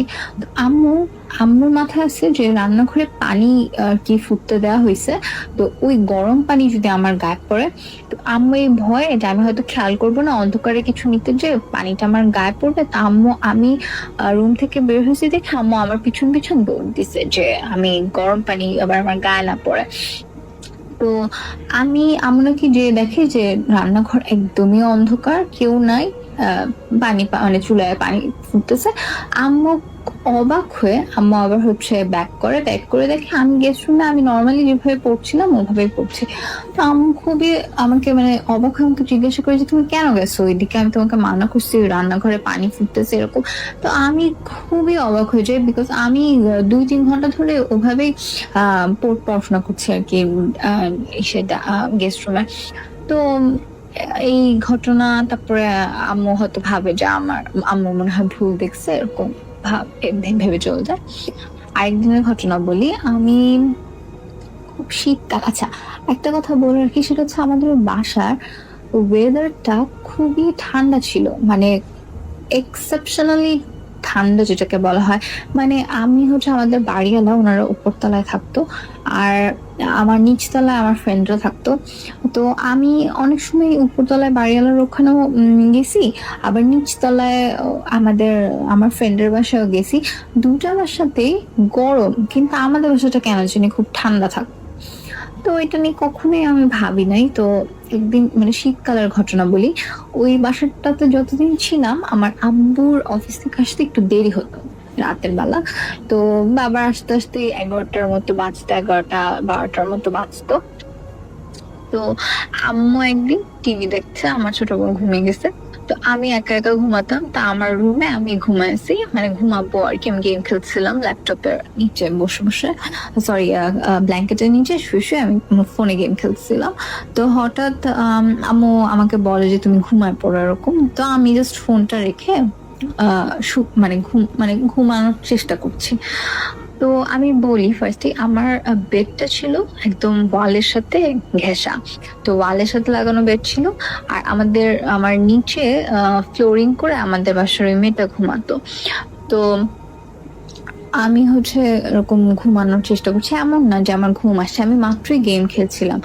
তো আমি এরকম শুয়ে আছি, তো হঠাৎ করে আমার এমন একটা ফিলিংস যে আমি, মানে আপনার পাশে যদি কেউ শুয়ে থাকে এবং সে যদি ইচ্ছা করে দুষ্টামি করে বা ভুলে, মানে পাটা উপর থেকে নিচে রাখতে, যে আপনার পায়ের সাথে যদি এরকম, মানে আপনার পায়ের উপর যদি রাখে, যে ফিলিংসটা হবে লাইক একটা ঠান্ডা, মানে প্রচন্ড ঠান্ডা, এবং মানে একটা ভারী একটা পা, এবং সেটা একটা বড় মানুষের পা, এমন না যে ছোট, মানে বেশ ভারী একটা পা ঠিক আমার বাম পায়ে লাগলো, এবং বাম পাটা ছিল কিন্তু দেয়ালের দিকে। আমি ওই ফিলিংসটা বুঝাতে পারবো না, যে একটা ঠান্ডা পা, ঠিক মনে হচ্ছে যে কেউ জানি আমার পাশে থেকে আমার পায়ের উপরে মানে পাশে শুয়ে আছে, এবং সে তার পাটা আমার পায়ের উপরে রাখলো। আমি প্রচন্ড ভয়, আমি উঠে যাই, এবং উঠে আমি দেখি যে আমাদের বাসার ওই মেয়েটা কি ভুলে ওর পা উপরে লাগছে নাকি, এটা দেখার জন্য আমি তাকাই, এবং দেখি ও অনেক দূরে, মানে ওর পক্ষে মশারি টানানো ছিল, ওর পক্ষে কোনোভাবেই সম্ভব না যে ও মশারি খুলে আমার ব্ল্যাঙ্কেটের ভিতর দিয়ে আমার পায়ের উপর পা রাখবে, বা দুষ্টামি করেই হোক বা আমাকে ভয় দেখানোর জন্য হোক, এটা ইম্পসিবল। কারণ ও ঘুমিয়ে আছে এবং ও অনেক দূরে আমার বিছানা থেকে, এবং সে যদি দুষ্টামি করে এরকম করে আমি বুঝতে পারবো, কারণ ও তো নড়বে, মানে আমি যখনই পায়ের মধ্যে ওই ধাক্কাটা অনুভব করছি, তখনই আমি ঠাস করে উঠে বসছি, এবং উঠে বসে আমি খেয়াল করতেছিলাম যে মানে খেয়াল করছি যে কি হলো। তো আমি প্রচন্ড ভয় পাই, এবং আমি বেশ ভয়ে উঠে হচ্ছে আমার আম্মুর কাছে, মানে আম্মুর কাছে চলে যাই, আম্মুর কাছে ঘুমাই ওই দিন রাতে। তারপরে আর একদিন ঘটনা, আমি হচ্ছে, মানে আমার আম্মু নাকি এরকম শুয়ে আছে, তো শুয়ে থাকতে, মানে শুয়েছে, এবং ওদিন আমার আব্বু কোনো একটা কারণে অফিসের, বা আমার আব্বু হয়তো বা গ্রামের বাড়ি গেছে কোনো একটা কাজে, আমার ঠিক মনে নেই ব্যাপারটা, বাট আব্বু ওদিন বাসায় ছিল না। তো আমার ছোট ফুপু আসে আমাদের সাথে থাকার জন্য, যেহেতু আমরা দুই বোন থাকতাম, আম্মু থাকতো, নতুন বাসা, তো আমার ফুপু এসে আমাদের সাথে ছিল। তো আমার আম্মু রাতের বেলা ফুপুর সাথে গল্প টল্প করে এসে শুয়েছে। তো হঠাৎ অনেক রাতের দিকে 1:30 2টার দিকে সে আম্মুর কি শুয়ে শুয়ে আর কি, মানে এই গল্পের বইটি পড়ে মাত্রই লাইটটা অফ করে শুয়েছে। তো আম্মু খুব ক্লিয়ারলি বুঝতে পারে যে ডাইনিং টেবিলে কিছুর আওয়াজ, মানে পানি, গ্লাসে পানি ঢালছে বা এরকম টুকটাক আওয়াজ, মানে আর আমি তো বলছি যে আমাদের বাসাটা খুব ছোট ছিল, ডাইনিং এ যদি কোনো মানুষ হাঁটে খুব ক্লিয়ারলি ব্যাপারটা বোঝা যায়, এবং ডাইনিং এ কেউ খাচ্ছে, এবং সেটা আমাদের বাসার ডাইনিং নাকি বা অন্য বাসার ডাইনিং, এটা তো খুব ক্লিয়ারলি বোঝা যায় যে মানে সাউন্ডটা আমাদের বাসা থেকে আসছে, অন্য বাসা, মানে ভয়েড দিয়ে অন্য কোনো বাসার সাউন্ড না। তো আম্মু শুনলো যে কেউ একজন হচ্ছে পানি মানে খাচ্ছে, বা ওই গ্লাসের ঠাস করে আওয়াজ, মানে গ্লাসটা উঠানোর আওয়াজ, পানি ঢালার আওয়াজ, গ্লাসটা রাখার আওয়াজ, এরকম মানে আওয়াজ হচ্ছে, এবং মানে চেয়ারের আওয়াজ হচ্ছে। তো আম্মু খুবই স্বাভাবিক ভাবে ভাবে যে আমার ছোট ফুপু উঠছে, ও হয়তো খিদা টিদা লাগছে রাতের বেলা। তো আমার আম্মু বলে যে এরকম মাসুমা মানে তোর কি খিদা লাগছে, বা ফ্রিজে এরকম খাবার আছে খাই সেরকম। এবং কারণ আমার আম্মু খুব কনফিডেন্ট ছিল যে কেউ মানে ফুপি উঠছে, কারণ হচ্ছে সেটা তো বুঝা যাচ্ছে যে আমাদের ডাইনিং এ আওয়াজ হচ্ছে। তো ফুপ্পিকে আম্মু বলছে যে মানে আম্মু ফুপ্পির সাথে কনভারসেশন চালাচ্ছে যে খিদা লাগলে ফ্রিজে খাবার আছে একটু গরম করে খা। তা আম্মু এরকম শুয়ে শুয়ে বলছে। তো পরের দিন সকালে আম্মু কথায় কথায় আর কি ফুপিকে বলে যে কি ব্যাপার, তুই কি এরকম খাওয়া দাওয়া মানে কিছু লাগতো, দরকার ছিল এরকম রাতের বেলা, এরপর থেকে আমাকে বলিস এরকম আর কি বলছে। তো আমার ফুপি খুবই অবাক হয়ে যায় যে ভাবি আমি তো উঠি নাই, আমি তো তখন তোমার সাথে কথা বলে ঘুমাই গেছি। আর আমিও উঠি নাই কারণ আমি ফুপির সাথে, আমি আর আমার ছোট বোন আমার ফুপির সাথেই ছিলাম। তো আম্মু খুবই অবাক হয়ে গেছে এটা শুনে। তো এরকম আমাদের বাসায়, এই বাসাটাতে সবসময় খুব আনইউজুয়াল ঘটনা ঘটতো। আর একদিন কি হয়েছে, আর রাতের বেলা এই ব্যাপারটা আমার খুব মনে আছে, কারণ আমরা ভাত খাচ্ছিলাম, মানে ডিনার করলাম, ডিনার করে আমি আর কি বসে আছি, আমি একটু স্লো মানে খেতে একটু আমার মানে একটু টাইম লাগছে। তো আমি বসে আছি, তো আম্মু উঠে গেছে, আব্বু উঠে গেছে এরকম। তো কি হলো, কেউই নাই। তো আম্মু হচ্ছে, আমি তখন ছোটবেলায় আমি করতাম কি, আমি এক সাইডে বসে আর এক সাইডে চেয়ার হচ্ছে পা দিয়ে ধাক্কা দিতাম, মানে দুষ্টামি করে। তো আম্মুর তো খুবই বিরক্ত হইতো। তো একদিন আমি এরকম বসে আছি খাচ্ছি, তা আম্মু হচ্ছে ওটা মানে সবাই চলে গেছে, আম্মু হচ্ছে আর কি ডাইনিং টেবিল গুছানো শুরু করছে। তো আমার আম্মু, আমি খালি দেখলাম যে আমাদের বাসার মানে আম্মু একটা কর্নারে আম্মু হচ্ছে টেবিল গুছাচ্ছে, তো আমার উল্টা দিকে যে চেয়ারটা সেটা সরে গেল, এবং ঠিক ওইভাবেই যেভাবে আমি সবসময় পা দিয়ে সরাই, দ্যাট ওয়াজ নট মি। আম্মু খুবই জোরে বকা দিছে আমাকে যে তোমাকে আমি একটা কথা বারবার বলি, তুমি কেন এই কাজটা করো, এরকম এটা ঠিক না বা এটা খারাপ অভ্যাস। তো আমি কিভাবে মাকে বুঝবো যে এটা আমি না। তো এটা মানে আমি খুবই অবাক হয়ে যাই, আমি খুবই ভয় পাই, কারণ উল্টো দিকের চেয়ারটা এরকম আস্তে করে সরে গেল, এবং আমার আম্মু যে দুষ্টামি করে করবে এটা কোনোভাবেই সম্ভব না, কারণ ডাইনিং টেবিলে আমি একাই খাচ্ছি না, আমার আম্মু দূরে আমার থেকে। তো এই বাসাটাতে অনেক উইয়ার্ড জিনিস হতো এরকম ছোটখাটো, যেরকম আমরা যখন কেউ রুমের মধ্যে একা থাকতাম, আমি আমার আব্বু যদি অফিস থেকে আসতে দেরি করতো, বা আম্মু যদি টিভি দেখতো, মানে আম্মু নাকি বলতো আম্মু সবসময় টের পায় যে আম্মুর পিছনে কেউ একজন আছে, বা আম্মু মানে আম্মু ধরেন বিছানাতে শুয়ে আছে, আম্মু টের পাচ্ছে যে কেউ একজন দরজাতে এসে তাকিয়ে আছে, এরকম একটা অবস্থা। এটা কিন্তু খুব মানে কি বলবো, এটা খুবই রিয়েল একটা ফিলিংস। আমি যখন আমার মাঝে মাঝে বাসাতে একা থাকা হতো, কারণ আমার আম্মু হচ্ছে আমার ছোট বোনকে নিয়ে স্কুলে যাওয়া আসা করতো, তো আমি হচ্ছে বাসায় একা থাকতাম। তো আমি ইউজুয়ালি ভয় পাই না, বা ওই সময়টাতে আমার মধ্যে মানে ভূত বা জিন মানে এই ব্যাপারগুলো ওরকম কাজ করতো না। কিন্তু সব সময় আমি যখনই একা থাকতাম, আমি হয়তো বা ড্রেসিং টেবিলে কিছু করছি, আমি না মানে কোনোভাবে একা থাকতে পারতাম না। যেরকম আমি এসে ড্রয়িং রুমে প্রচন্ড জোরে টিভি ছেড়ে লাইটে জ্বালিয়ে বসে থাকতাম, কারণ সব সময় মনে হতো কেউ একজন ফলো করছে। সবসময় হাঁটতাম যখন মনে হতো পিছনে কেউ হাঁটছে। ইভেন আমি যখন অন্য রুম থেকে ভয় পেয়ে দৌড়ে আসতাম, ঠিক মনে হতো আমার পিছনে পিছনে ঠিক কেউ দৌড়ে আসছে। মানে খুবই অদ্ভুত একটা মানে ফিলিংস ছিল সেটা, এবং আমি বুঝাতে পারবো না। সবসময় মনে হচ্ছে কেউ তাকিয়ে আছে, সবসময় মনে হচ্ছে কেউ নিঃশ্বাস নিচ্ছে, এমন কিন্তু না। সবসময় মানে কোলাহলের মধ্যেও হয়তো বা এমন একটা সময় 10টা-11টা সকালবেলা, কিন্তু আমাদের বাসাটা খুব অন্ধকার ছিল এবং বাসাটা খুব ঠান্ডা ছিল, কিন্তু হয়তো বাইরে খুব আওয়াজ, মানে বাচ্চারা যে স্কুল ছুটি হচ্ছে, স্কুলের বাচ্চারা বের হচ্ছে, মানে ভয় পাওয়ার মতো সিচুয়েশন না সেটা, এমন না যে রাতের বেলা, কিন্তু সব সময় মনে হতো যে there was a presence in our home. খুবই অদ্ভুত সেই ফিলিংসটা, মানে এটা আসলে বোঝানো যাবে না। তো এই ব্যাপারগুলো আমরা কখনোই কাউকে বলি নাই। সবসময় ভাবতাম কি যে আমার হ্যালুসিনেশন, সবসময় ভাবতাম কি যে আমার আম্মু ভুল দেখছে, সবসময় ভাবতাম হয়তো বা আমরা ঘুমে আছি, বা সবসময় ভাবতাম হয়তো বা ঠান্ডা, মানে কোনোভাবে উল্টো, মানে আমরা জিনিসটাকে কাটিয়ে, মানে সবাই ফ্যামিলির প্রত্যেকে আমরা জিনিসটাকে মানে ভাবতাম আমার ভুল। তো এই বাসাটা আমরা এমন না ভূতের কারণে বা ভয়ের কারণে ছেড়ে দিচ্ছি, এমনি একটা কারণে আমরা এই বাসাটা ছেড়ে দিয়ে অন্য একটা বাসায় যাই। তো একদিন আমরা সবাই মিলে বসে তখন আমরা শেয়ার করি, এবং আমরা দেখি যে সবাই আমরা এরকম ব্যাপারগুলো ফিল করছি। আম্মু বলছে, আমি বলছি, আব্বু বলছে, এবং ব্যাপারগুলো একই টাইপের। আমরা এই বাসাটা আমরা সবাই না মানে একজনকে দুইবার দুইটা জায়গায় দেখতাম। ধরেন আমি দেখছি আম্মু ওখানে, দেখলাম আম্মু আবার আম্মু আরেকটা রুমে, বা আম্মু হয়তো দেখছে আমি ডাইনিং এ আসি, আম্মু হয়তো আমার সাথে কথা বলার জন্য আসলো, দেখলো যে আমি তো নাই, আমি ড্রয়িং রুমে টিভি দেখছি। এটা খুবই উইয়ার্ড একটা ব্যাপার, এবং এটা মাঝে মাঝে হইতো, মানে কতবার হ্যালুসিনেশন হতে পারে। আর আমরা তো তখন মানে এমন না যে অসুস্থ বা এরকম কিছু, তো এরকম যায়। তো এই ব্যাপারটা যখন আমি শুনি যে আমাদের বাসায় সবারই এরকম মানে হয়েছে, সবার সাথে এরকম ঘটনা, তো আমি খুব আউট অফ কিউরিয়াসিটি, আর আমি বললাম বাইরের মেয়েটা আমার সাথে পড়াশোনা করতো, আমার যে 2-1 ব্যাচ জুনিয়র ছিল, তো আমি ওর কাছে যাই, যে এমনি যাই যে আচ্ছা আমাদের এই বাসায় এখন কারা থাকে এরকম। তো মেয়েটার কাছে যেটা শুনি সেটা হচ্ছে কেউই না এই বাসায় বেশি দিন থাকে না, আর এই বাসাটাতে মানে যারাই থাকে তারাই একটা প্রেজেন্স ফিল করতো সব সময়।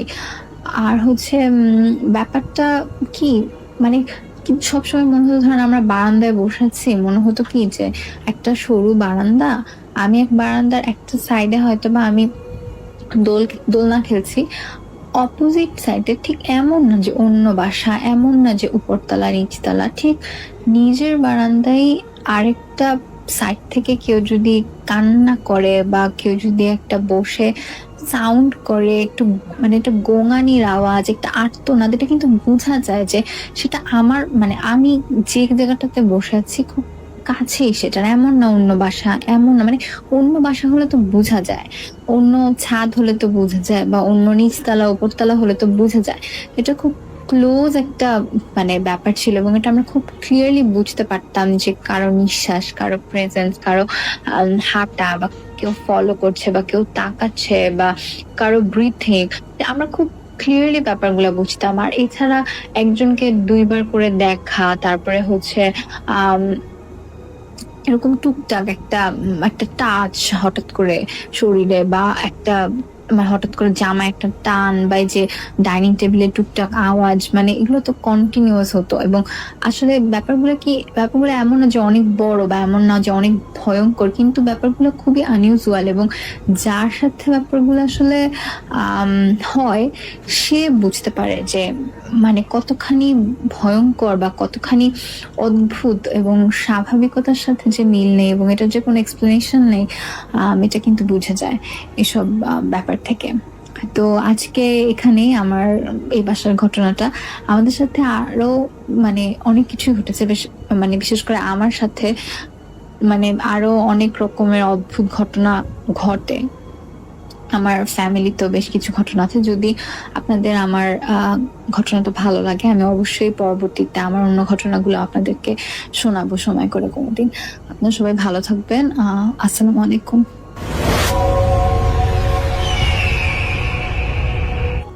প্রিয় লিসেনার্স, এই মুহূর্তে যেই ঘটনাটি আমি আপনাদের সাথে শেয়ার করতে যাচ্ছি, এই ঘটনাটি আমাদেরকে পাঠিয়েছেন মহসিন হোসাইন নামে একজন ভাইয়া। ওনার বাড়ি জামালপুর জেলার দেওয়ানগঞ্জ উপজেলার কোনো একটি গ্রামে। সঙ্গত কারণে তিনি তার গ্রামের নামটি প্রকাশ করতে চাননি, তাই আমরাও বলতে পারছি না। ঘটনাটি যেই রাত্রে ঘটে সেই সালটা ছিল 2017 সাল। তখন তার এসএসসি পরীক্ষা চলছিল। মূল পরীক্ষাগুলো যদিও শেষ হয়ে গিয়েছিল, শেষ দিকে নন মেজর কিছু পরীক্ষা ছিল তার। সন্ধ্যার পর উনি পড়তে বসেছেন। কিছুক্ষণ পড়ার পর ওনার ভালো লাগছিল না। তখন ওনার মনে হলো বাহির থেকে একটু হেঁটে আসি। এই চিন্তা করে বাড়ির কাউকে কোনো কিছু না বলে ঘর থেকে বের হয়ে যায়। উনি চিন্তা করেন যেহেতু পরীক্ষা চলছে, এখন যদি বাড়ির কাউকে বলি যে বাইরে হাঁটতে যাব, তখন কিন্তু স্বাভাবিকভাবেই বাড়ির অন্য সদস্যরা রাগারাগি করবেন। এই জন্য তিনি কাউকে কিচ্ছু বলেননি, ঘর থেকে বের হয়ে যান এবং হাঁটতে শুরু করেন। ওই সময় যেহেতু ওনার বন্ধু বান্ধবদের সবারই এসএসসি পরীক্ষা চলছিল, তাই রাস্তায় ওনার কোনো বন্ধু বান্ধবের সাথে দেখা হয় না। উনি লোকালয় এড়িয়ে ওনাদের বাড়ির পাশেই একটি বিল রয়েছে, সেদিকে চলে যান। চিন্তা করলেন যে বিলের পাশ দিয়ে হাঁটি, একটু হাওয়া বাতাস খাই, কিছু সময় পরে আবার ঘরে ফিরে আসব। উনি যখন বিলের পাশ দিয়ে হাঁটছিলেন, হঠাৎ করে উনি দেখেন যে বিলের পাশেই একটি নৌকা বাঁধা। তো উনি চিন্তা করেন যে নৌকা যেহেতু বাঁধাই আছে, তাহলে একটা কাজ করি, 10-15 মিনিটের জন্য একটু নৌকা বেয়ে আসি, একটু বিলের মধ্যে থেকে ঘুরে আসি। যেই ভাবা সেই কাজ, উনি নৌকার দড়িটি খুলে নৌকায় বসে বৈঠা দিয়ে নৌকাটা বাইতে শুরু করেন। আস্তে আস্তে উনি বিলের বেশ ভেতরে চলে যান। যদি উনি চিন্তা করেছিলেন 10-15 মিনিটের মধ্যেই ফিরে আসবেন, কিন্তু উনি যে আসলে কত সময় নিয়ে ভিতরে ঢুকে গেছেন বিলের মধ্যে, অতটা উনি বুঝতে পারেননি। মনের আনন্দে উনি আস্তে আস্তে বাইছেন, এভাবে উনি বিলের বেশ ভেতরে চলে গিয়েছেন। হঠাৎ যেই ঘটনাটি ঘটে, নৌকা বাইতে বাইতে ওনার হাত থেকে বৈঠাটি পানির মধ্যে পড়ে যায়। পানির মধ্যে পড়ে যাওয়ার পর উনি নৌকায় বসেই ওই বৈঠাটির নাগল পাওয়ার চেষ্টা করেন, কিন্তু উনি তো বৈঠার নাগল পানি না। ঘটনা যেটি ঘটে যে বৈঠাটি অদ্ভুতভাবে ওনার থেকে দূরে যেতে শুরু করে। মনে হচ্ছে বৈঠাটি একাই ওনার থেকে দূরে সরে চলে যাচ্ছে। স্বাভাবিকভাবেই বৈঠাটি তার নাগালের বাইরে চলে যায়। তখন উনি কি করবেন এই চিন্তা করতে থাকেন, যে এখন আমি যাবো কিভাবে। হঠাৎ উনি দেখেন ওই নৌকা থেকে একটু দূরে, সেটা স্পষ্টই দেখা যাচ্ছিল চাঁদের আলোতে, একটি কলা গাছ, বড় আকৃতির একটা কলা গাছ ভাসমান অবস্থায় ছিল। এই কলা গাছটি পানির মধ্যে আস্তে আস্তে আস্তে আস্তে দাঁড়িয়ে যায়। এটি যখন উনি দেখেন, উনি চিন্তা করেন কি ব্যাপার, কলা গাছ পানির মধ্যে এভাবে দাঁড়িয়ে গেল কেন। এই কথা চিন্তা করতে করতে উনি আবার দেখেন দূর থেকে 3টি ছায়ামূর্তি পানির উপরে দৌড়াতে দৌড়াতে ওনার দিকে আসছে। উনি তখন বেশ ভয় পান যে কি ব্যাপার, পানির উপর দিয়ে দৌড়াতে দৌড়াতে 3টা মানুষের মতো কি আসছে এটা। উনি দেখেন যে ওই 3টা মানুষের মতো কিছু একটা ওই নৌকার চারদিকে তারা দাঁড়িয়ে যান। চাঁদের আলোতে তাদের চেহারাটা বোঝা যাচ্ছিল না, তবে এতটুকু বোঝা যাচ্ছিল তারা মানুষের যে আকৃতি বা স্বাভাবিক আকৃতি হয়, সেই আকৃতি থেকে বেশ বড়। তাদের চোখগুলো জলজল করছিল এবং তারা এক দৃষ্টিতে মহসিন হুসাইন ভাইয়ের দিকে তাকিয়েছিল। কিছু সময়ের মধ্যে এই 3টি কালো ছায়া নৌকার উপর উঠে বসে এবং উঠে বসার সাথে সাথে তারা কাকে রূপান্তরিত হয়ে যায় এবং কাকে রূপান্তরিত হয়ে এই কাক 3টি নৌকাটি দোলাতে শুরু করে এবং নৌকার মধ্যে আস্তে আস্তে পানি ঢুকতে শুরু করে। ছোট 3টি কাক এত শক্তি কিভাবে পাচ্ছিল যে তারা নৌকা দুলিয়ে সেই নৌকার মধ্যে পানি ঢুকিয়ে দিচ্ছিল। নৌকাটি যখন আস্তে আস্তে ডুবে যাচ্ছিল, তখন মহসিন হুসাইন ভাইয়া উনি বুঝতে পারছিলেন যে এই নৌকায় আর থাকাটা ঠিক হবে না, কিন্তু উনি তো বেশ ভেতরে চলে এসেছেন তার বাড়ি থেকে, বিলের মধ্যখানে। তিনি ভালো সাঁতার জানতেন। তিনি লাফ দিয়ে পানিতে পড়ে যান এবং পানিতে পড়েই তিনি সাঁতার কাটতে শুরু করেন। তিনি যখন দ্রুত সাঁতার কাটছিলেন, তিনি ফিল করছিলেন পানির নিচ থেকে কিছু একটা তার পা টেনে ধরছে। তার শরীরটি অনেক ভারী হয়ে আসে। ওই অবস্থাতেই তিনি আয়াতুল কুরসি পড়তে শুরু করেন। যখনই আয়াতুল কুরসি পড়তে থাকেন, তখনই ওনার পা ছেড়ে দেয়। যখন আয়াতুল কুরসি আবার শেষ হয়ে যায়, পড়া শেষ হয়ে যায়, তার কিছুক্ষণ পরে আবার ওনার পা টেনে ধরে। তিনি যখন বুঝতে পারছিলেন যে আয়াতুল কুরসি পড়া ছাড়া আর কোনো উপায় নেই, তিনি ক্রমাগত আয়াতুল কুরসি পড়তেই থাকেন এবং সাঁতার কাটতে থাকেন। তিনি কিভাবে যে তীরে এসে পৌঁছেছিলেন তিনি নিজেও জানেন না। তীরে এসে পৌঁছানোর পর তিনি উঠে ওনার বাড়ির দিকে দৌড়াতে থাকেন। যেহেতু ওনার বাসা একদম কাছেই ছিল, উনি বাসার উঠানে গিয়ে চিৎকার দিয়ে অজ্ঞান হয়ে পড়ে যান। তার জ্ঞান ফিরে দেখেন যে আশেপাশে বাড়ির সদস্যরা তার সেবা শুশ্রূষা করছে। ইতোমধ্যে ওনার মা পাশের মসজিদ থেকে ইমাম সাহেবকে ডেকে নিয়ে এসেছেন। ইমাম সাহেব ওনাকে খুব ভালো করে পরীক্ষা নিরীক্ষা করেন এবং ওনাকে বলেন যে তুমি যখন নৌকা নিয়ে যাচ্ছিলা তখন ওই জায়গাতে 3 জন জিন সাঁতার কাটছিল। তারা পিশাচ প্রকৃতির ছিল, কিন্তু তোমাকে ক্ষতি করতো না, কিন্তু তোমার বৈঠার আঘাত ওদের শরীরে লেগেছে, এই জন্য ওরা প্রচন্ড রাগ হয়, এই কারণে তোমাকে ওরা ডিস্টার্ব করেছিল। এরপরে ইমাম সাহেব তাকে খুব ভালো করে ঝাড়ফুঁক করে দেন। আস্তে আস্তে উনি স্বাভাবিক হয়ে যান। উনি কিন্তু তেমন অসুস্থও হন নাই, কিন্তু বেশ মানসিকভাবে উনি ট্রমাটাইজড হয়ে গিয়েছিলেন। এরপর থেকে ওনার সাথে এখন পর্যন্ত আর কোনো ঘটনা ঘটেনি। আশা করি প্রিয় লিসেনার্স ঘটনাটি আপনাদের ভালো লেগেছে। আমি যে ঘটনাটি বলছি, ঘটনাটা আমার বড় ভাইয়ের সাথে ঘটে। বড় ভাইয়ের নাম মোহাম্মদ জাইদুল ইসলাম। বড় ভাই যেভাবে বলেছে আমি সেভাবেই লিখছি। বলা বাহুল্য, আমার বড় ভাইয়ের ডান হাতের 5 আঙুল একটা দুর্ঘটনায় কাটা পড়ে যায়। হাত তখন বাঁধা ছিল গলার সাথে। মাঠে ধান পাহারা দিতে মাঠে গেলাম রাত 12টার দিকে। তখন ধান চুরি হতো অনেক।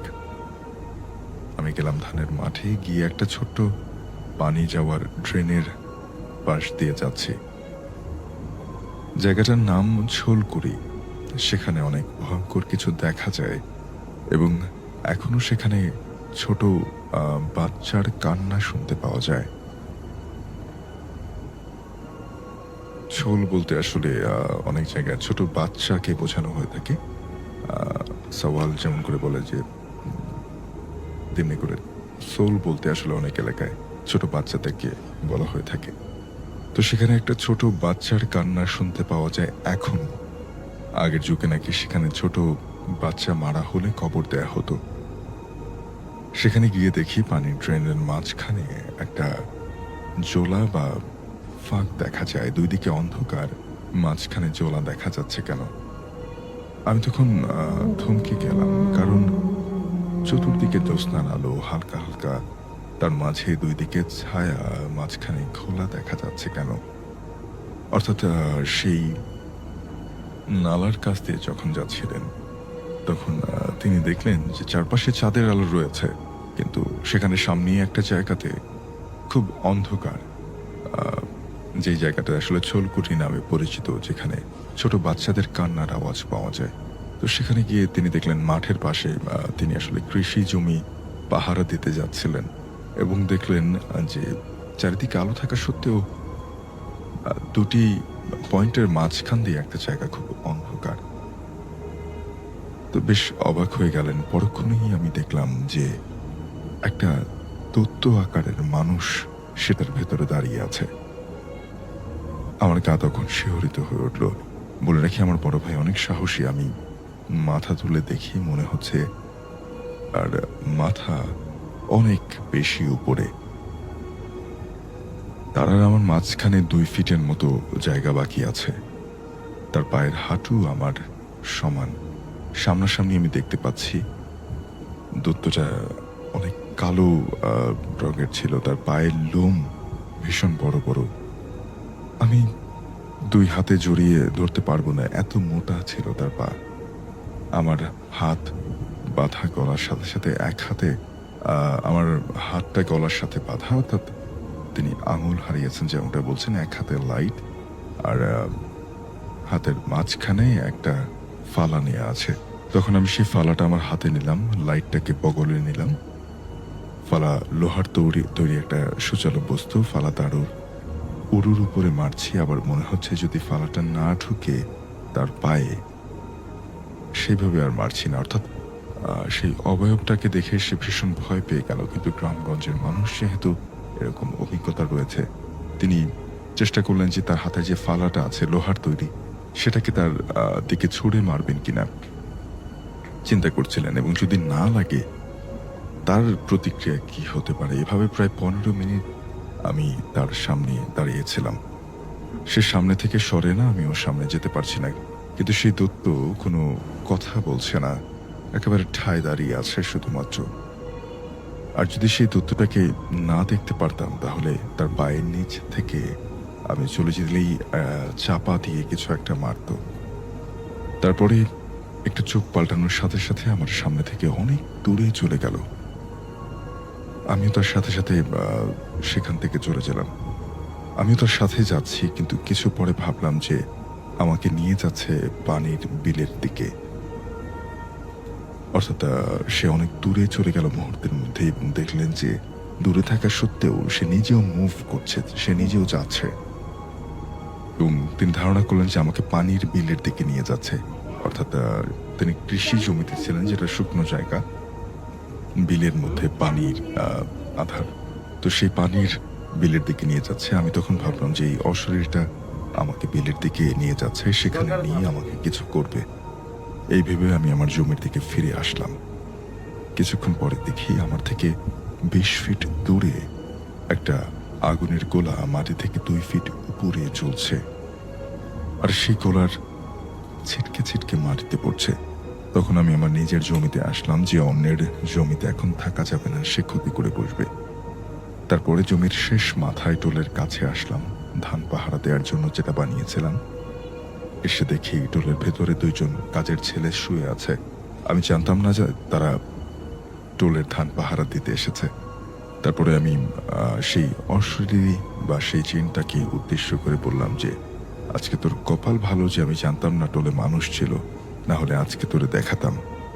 বলার কিছুক্ষণ পরে দেখছি ধানের নাড়ার শব্দ হচ্ছে, কি যেন আমার দিকে আসছে। ভাবছি মনে হয় ওই অশরীরটাই আসছে, কিন্তু পরে দেখলাম যে একটা বিশাল বড় বিড়াল আসছে এদিকে। আমার জীবনে আমি এত বড় বিড়াল দেখিনি। সে কাছে এসে আমার থেকে 1 ফিট সামনে দাঁড়িয়ে আমার দিকে তাকিয়ে আছে। আমি ভাবছি ফালা দিয়ে আমি মারবো নাকি। পরক্ষণে আবার ভাবছি যে তার সাথে আমি পারবো না, কারণ আমি আবার 1 হাত দিয়ে কি করব, আর 1 হাত গলার সাথে বাঁধা আছে। তারপরে ভাবছি যে টোলে 2 জন শুয়ে আছে, তারা ছোট, তাদের যদি কোনো ক্ষতি করে, এই ভেবে আমি আর মারছি না।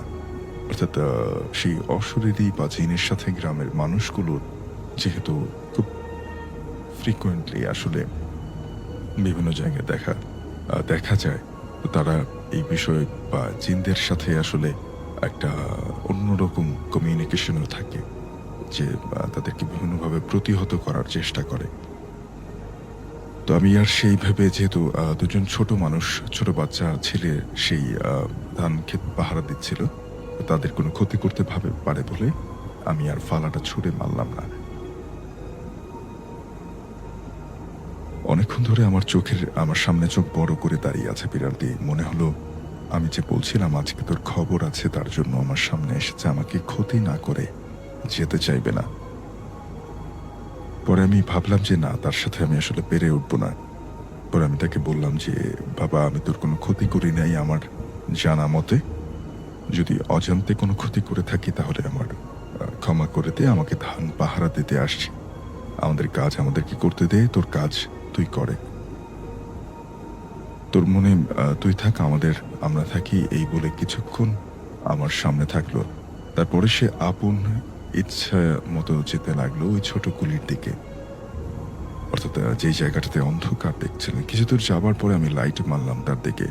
তখন সে আমার দিকে এমন ভাবে চোখ বড় করে তাকালো যে আমি ভয় পেয়ে গেলাম। তারপরে আবার বললাম যে যা বাবা, তুই চলে যা। আবার সামনের দিকে চলে গেল। সেই ছোলকুড়ি পুকুরের পাড়ে একটা খেজুর গাছ ছিল, ওই গাছের উপরে উঠে গেল বিড়ালটা। আমি আর সারা রাত ঘুমালাম না, বসে বসেই কাটিয়ে দিলাম। ভাবলাম আবার যদি আসে আমাদের কি ক্ষতি করতে। ঘুম গেলে আসে কোনো ক্ষতি নয় এইভাবে, অর্থাৎ ঘুম গেলে আবারও ঘুমানো যাবে, কিন্তু সে কোনো ক্ষতি করে গেলে সেটার কি হবে। কিন্তু সারা রাত ঘুম আসলো না শফিন ভাই। এই ঘটনা আমার বড় ভাইয়ের। ভূত নাইট শো এর একজন ভক্ত আমি, এপিসোড মিস করি না, মিস হলে ডাউনলোড করেও শুনি। পরিশেষে এটাই বলবো যে ভূত নাইট দীর্ঘজীবী হোক শফিন ভাই। বাংলা টাইপ করতে ভুল হলে ক্ষমার দৃষ্টিতে দেখবেন। আমার বড় ভাইয়ের হাত কাটা অবস্থায় আরো বেশ কিছু ঘটনা ঘটে গেছে, সেগুলো অন্য সময় পাঠাবো। ঘটনাটি আমাদেরকে ইমেল করে পাঠিয়েছেন মোহাম্মদ আল আমিন, নওগাঁ জেলার পত্নীতলা থানার আমাইর ইউনিয়নের শেরপুর গ্রাম থেকে।